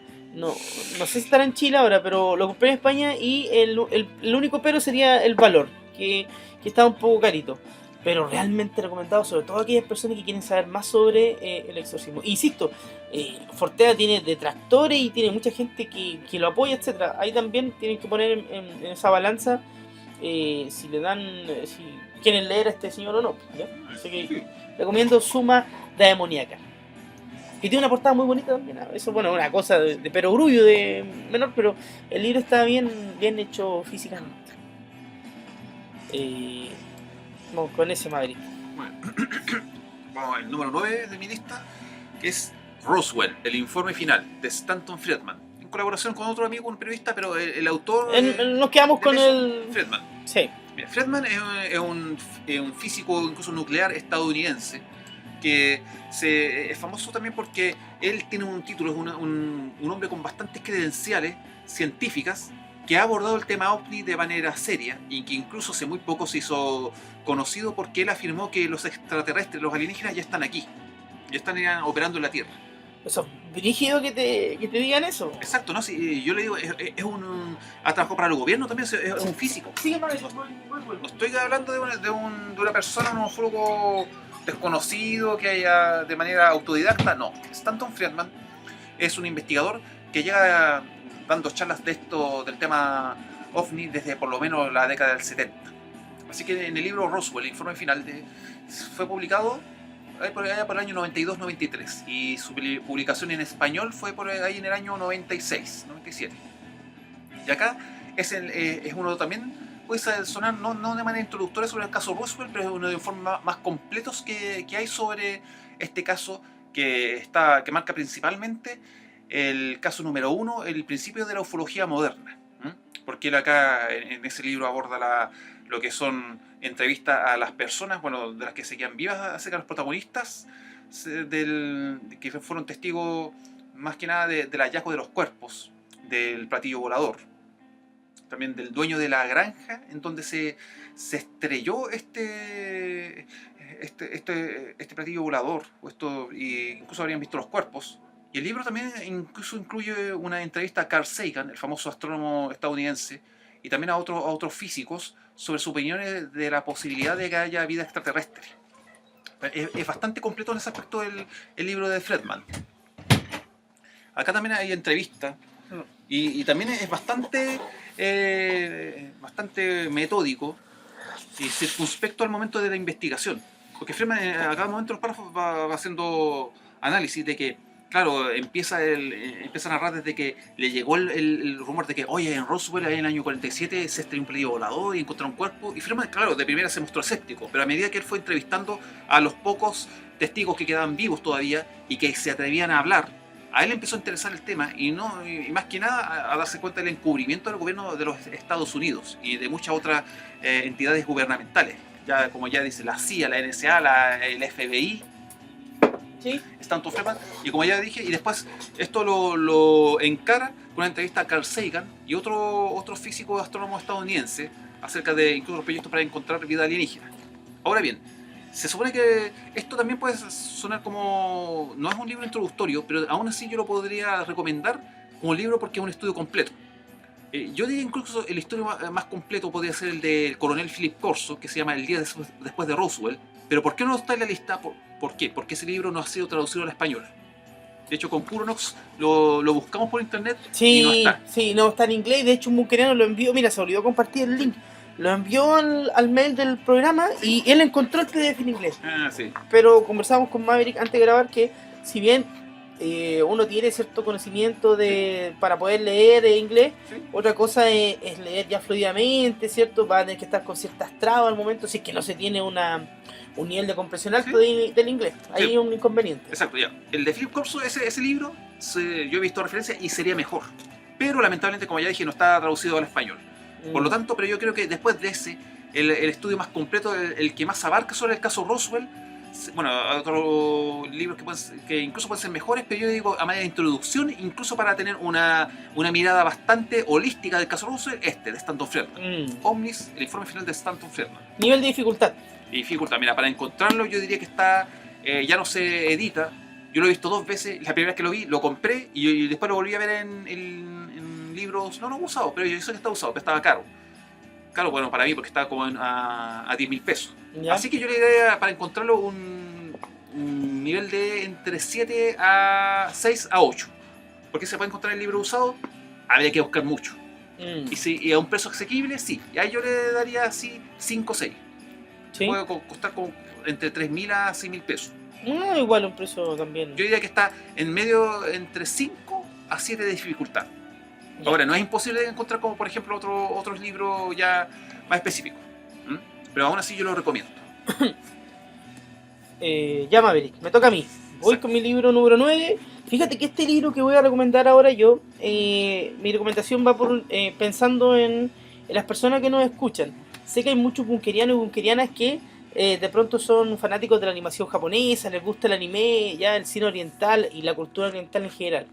Y es por eso, porque también siento cierta atracción, fascinación por la cultura oriental, es que voy a recomendar el siguiente libro de Sekien Toriyama, Guía Ilustrada de Monstruos y Fantasmas del Japón. ¿Ya? Es un libro muy ameno que nos entrega...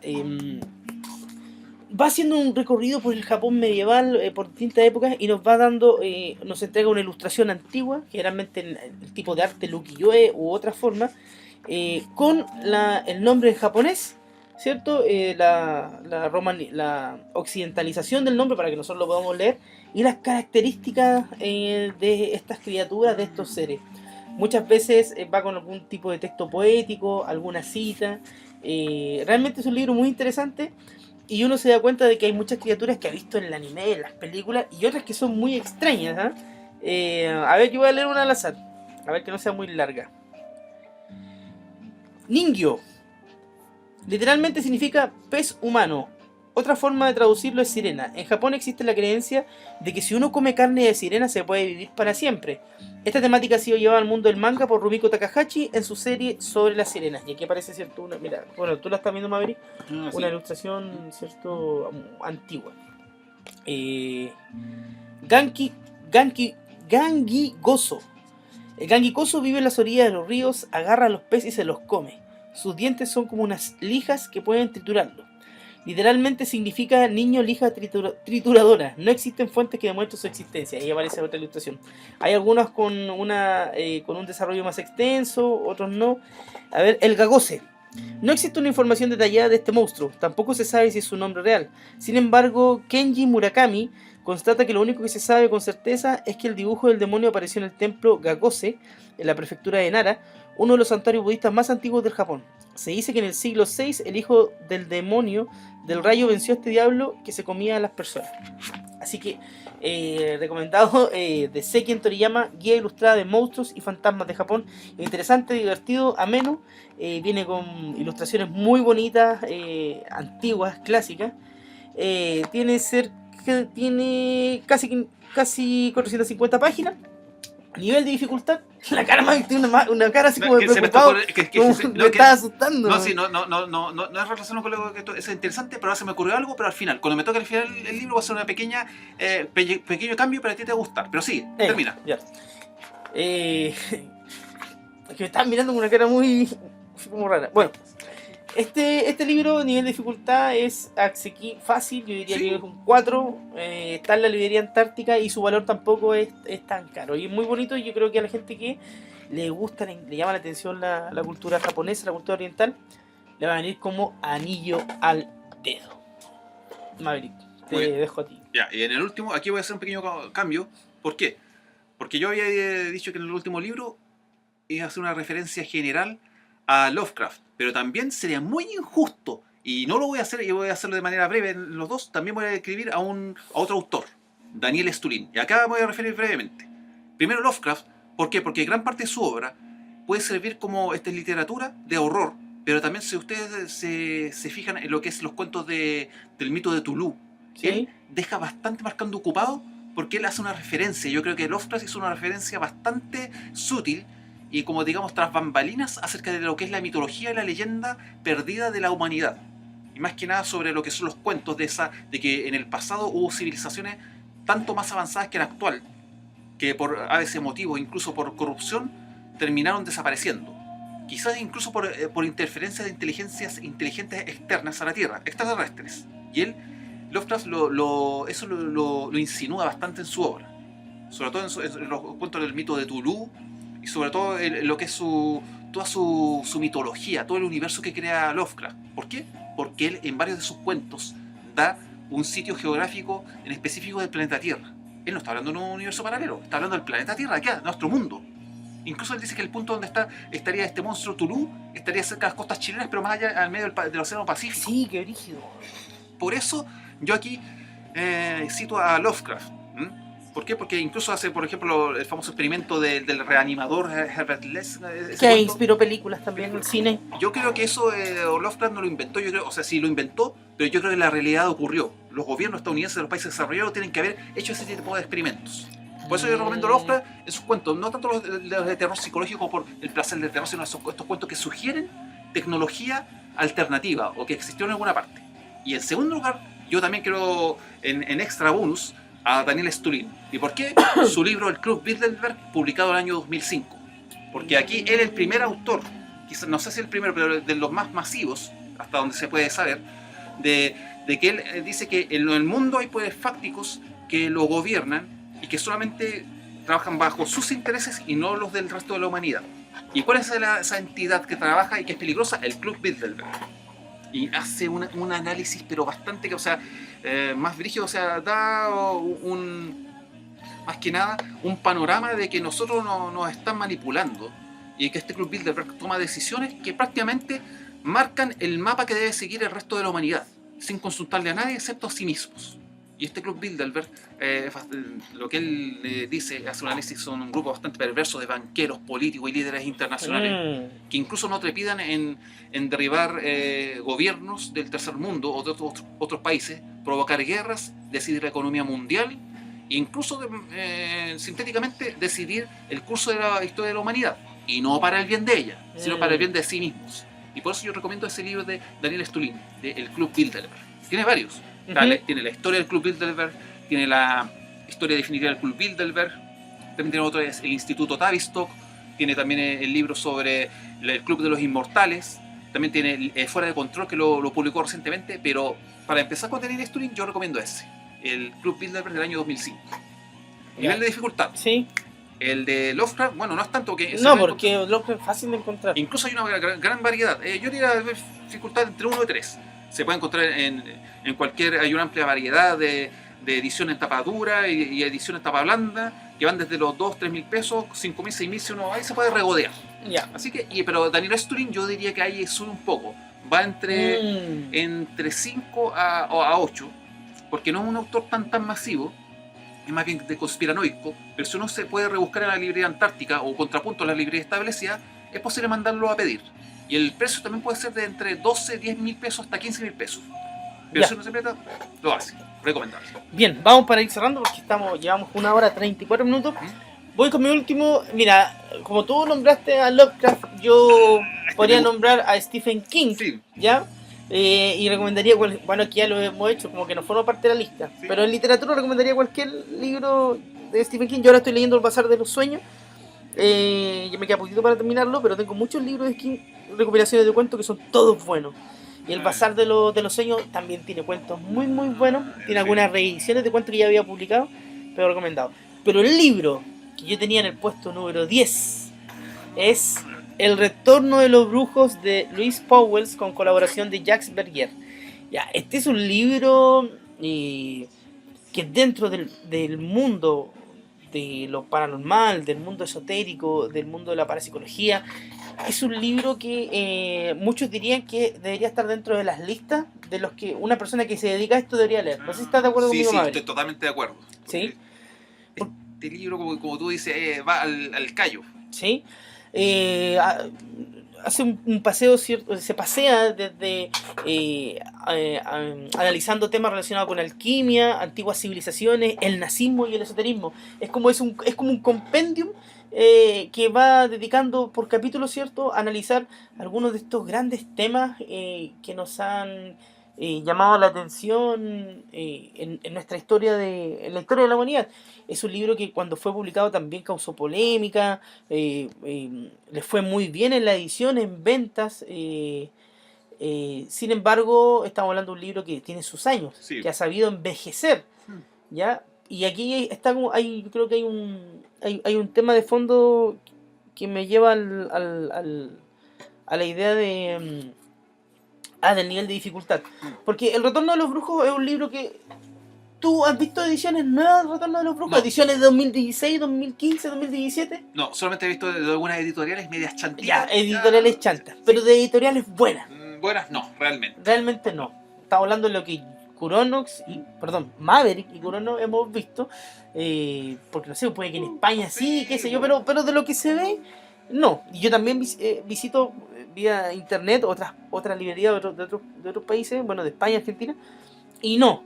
Yo creo que la respuesta es no. Entonces, es difícil de conseguir una buena edición, Sí. una edición completa, una edición de una buena traducción, una edición en buen estado, una edición antigua de este libro. Por eso yo lo pondría en un nivel de dificultad, yo diría que entre 9 y 10. Sí, ya sí. No tanto por el valor, aunque sí, ojo, por ejemplo, me tocó estar en la quinta región. ¿Te acordás que yo te llamé hace unos años atrás? Sí. Y te dije, oye, weón, está aquí en la librería de libros acuáticos, un viejo weón tiene El Retorno de los Brujos. Pero tenía una edición antigua, ultra de lujo, y pedía como 35 lucas. Y yo le dije, weón, mira, chuta, no sé, compremos la media, vamos a tener un tesoro, lo vamos prestando. Y la cosa es que no lo pudimos comprar. Te voy a recomendar incluso otra, había ¿El secreto de las catedrales? No. Sí, el de catedrales, sí. También, y el viejo tenía unos libros, pero, aquí está el pero, el viejo sabía los libros que tenía, entonces exacto. el viejo pedía su suma contundente. Exacto. ¿Cachai?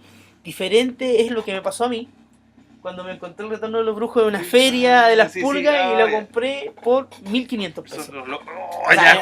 La hiciste, claro, yo no soporté, yo casi que salía corriendo con el libro abrazado así.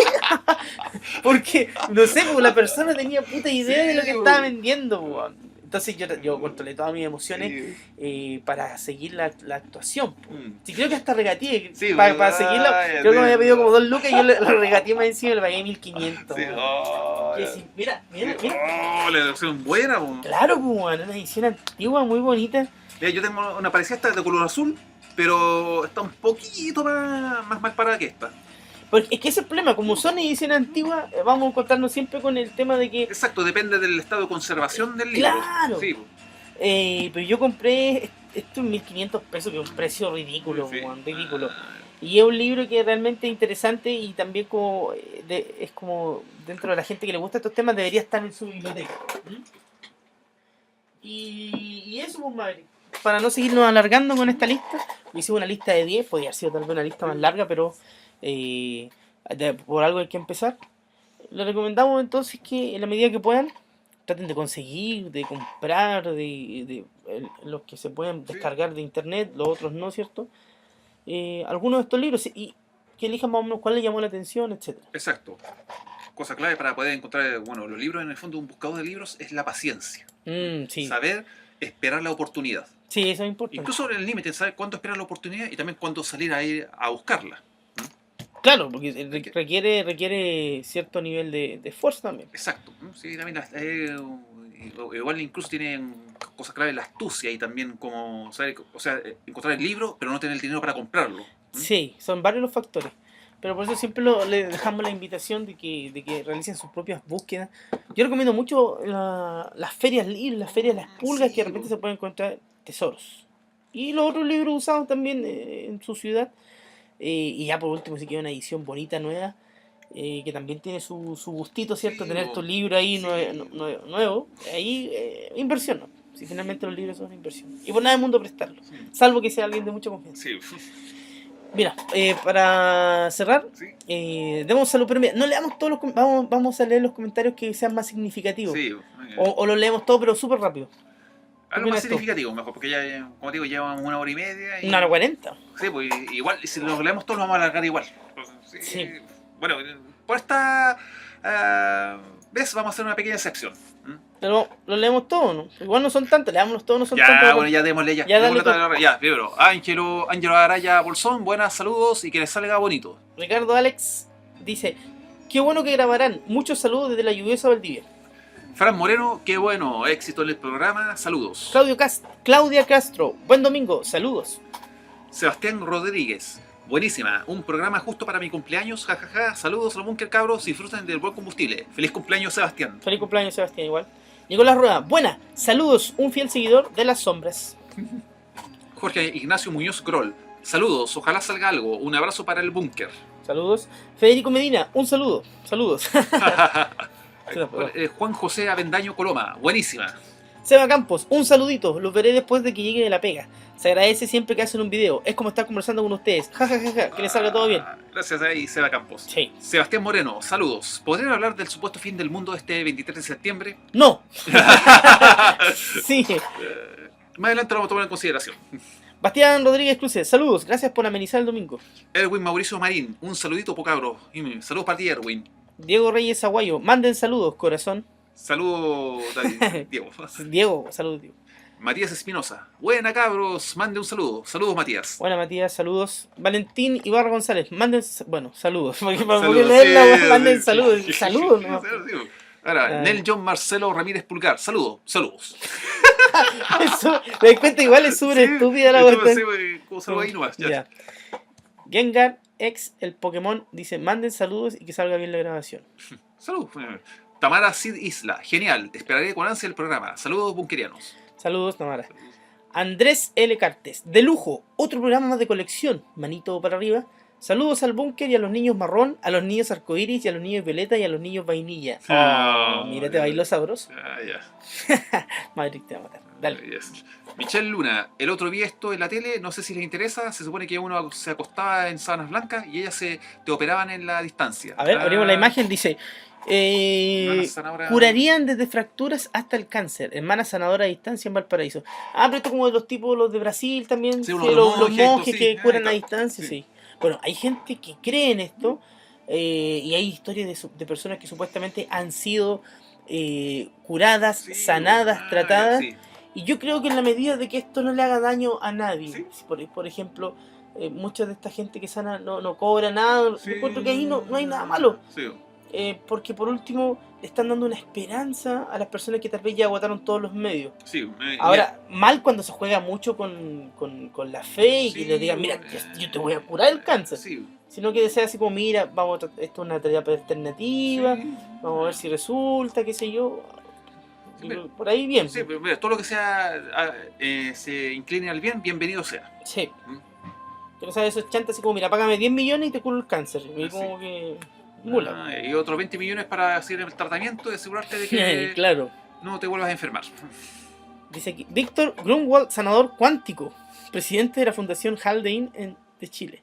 Chucha, igual cuando le ponen sanador Sí. cuántico se pone brígida la cuestión. Pero por lo menos por pinta y por imagen se ve mucho más legal que el Dr. Delcy. Ah, pero ese viejo mierda, viejo basura. Quiero enviar un especial saludo a la Amy. Saludos para ella. Y saludos para toda la comunidad bunkeriana. Sí, pues también Sí, saludos sí. para toda la comunidad bunkeriana. Gracias por seguirnos, por esperar que esta vez nos tardamos más en sacar un videito. Sí. Eh, Pero sacamos uno de más de 1 hora 45 Sí, pues, minutos. larga duración. Sí, ahí tiene algo de peso ahí. Sí. Yo también recuerdo cuando escuchaba los podcasts, de repente estaban estos podcasts largos, uno siempre como que lo agradecía. Sí. ¿Sí? Aparte viene una super recomendación de varios libros interesantes para conseguir. Mira, yo posteé eso, ¿te acordás que lo vimos? Hay una serie de videos de Fernando Villegas Sí. en internet. Bueno, la mayoría habla de cosas políticas, etcétera, Sí, pues. pero hay algunos que abordan ufología, la idea de Dios y la relatividad del tiempo, que leí también, y los misterios de la Antártica, entre otras cosas. Sí, mira, eso es para que se den cuenta de que llega un tipo, un pensador súper pragmático, racional, bueno, él se los quiere dar de eso por lo menos, Sí, sí. pero que esté abordando este tipo de temas de misterio de la Antártica, de la ufología, llama la atención, ¿eh? Sí, ese es el tema, llama la atención, ¿cierto? Porque uno no está acostumbrado a verlo en esos temas. Yo por eso lo posteé, porque, bueno, habla, en realidad no devela ningún secreto del universo, sino que habla de temas que casi todos conocen, han leído por ahí, que tienen que ver con la conspiración, etcétera. Por ejemplo, en la Antártica él cita, habla de que de pronto en Google Maps aparecen estas imágenes donde es como entrada, etcétera, cosas Sí, que hay millones de videos en internet, etcétera. Sí. Pero es como interesante escuchar a un viejo loco, más racional, Sí, ¿cierto? sí, ya. Hablando sobre estos temas. Y eso, no sé, algo más que agregar, Maverick. No, por ahora no. Reiterar nuestro saludo y cariño a nuestros bunquerenos que nos siguen, continúan siguiéndonos. Sí. Estamos acá. No sabemos cuándo vamos a hacer otro video, pero va a ser lo antes posible. Ustedes saben que nosotros en el fondo nunca fallamos. Fallaremos cuando nos caiga encima el satélite ruso que nos vigila. Sí. Y así. Y eso, también reitero los agradecimientos a toda la gente que nos escucha, que nos sigue. Esa sorpresa cuando de repente te dicen que nos escuchan así como gente mayor, así Sí, como dueñas de casa, sí, la güey. mamá de un bunkeriano, Sí, dice, la oye, mamá- lo escucho con mi mamá. Sí, Qué cuando se vergüenza. lo escucha con tu papá. Sí, uno se siente raro en eso, es verdad. Es raro. Así que un saludo para todos, un gran y afectuoso saludo. Igual así, agradecido, satisfecho porque gente de todas generaciones nos escucha, o sea, les interesa lo que nosotros hacemos. Desde el búnker se despide Curonox con un abrazo a la distancia. Soy Sixto Pax. Se despide Maverick. Oye, ese weón, ese programa hacía unos saludos extraños. ¿Tú Sí, viste ese programa de ovnis que era en sí, televisión sí, pero- antiguo? Era súper raro, sí, weón. pues. Hacía unas macumbas media extrañas. Exacto, así. como que medio como rituales. Oye, así, sí, no weón, sé, qué brígido. Exacto, o sea, no. Se despide Sixto Paz. Sixto Paz. Sixto Paz. Pasa. Tu colcha, weón. Bueno, en los apellidos hay una gran variedad ahí. Ya dejemos de rellenar Maverick, que está dando la lata. Así que nos vemos en un próximo episodio. Desde el búnker con lluvia, truenos, relámpagos, dioses nórdicos, poco combustible, se despide Curonox. Se despide Maverick. Hasta la próxima abducción. ¿Se acabó el combustible? ¿Ah? ¿Se acabó? Sí. Ah, bueno.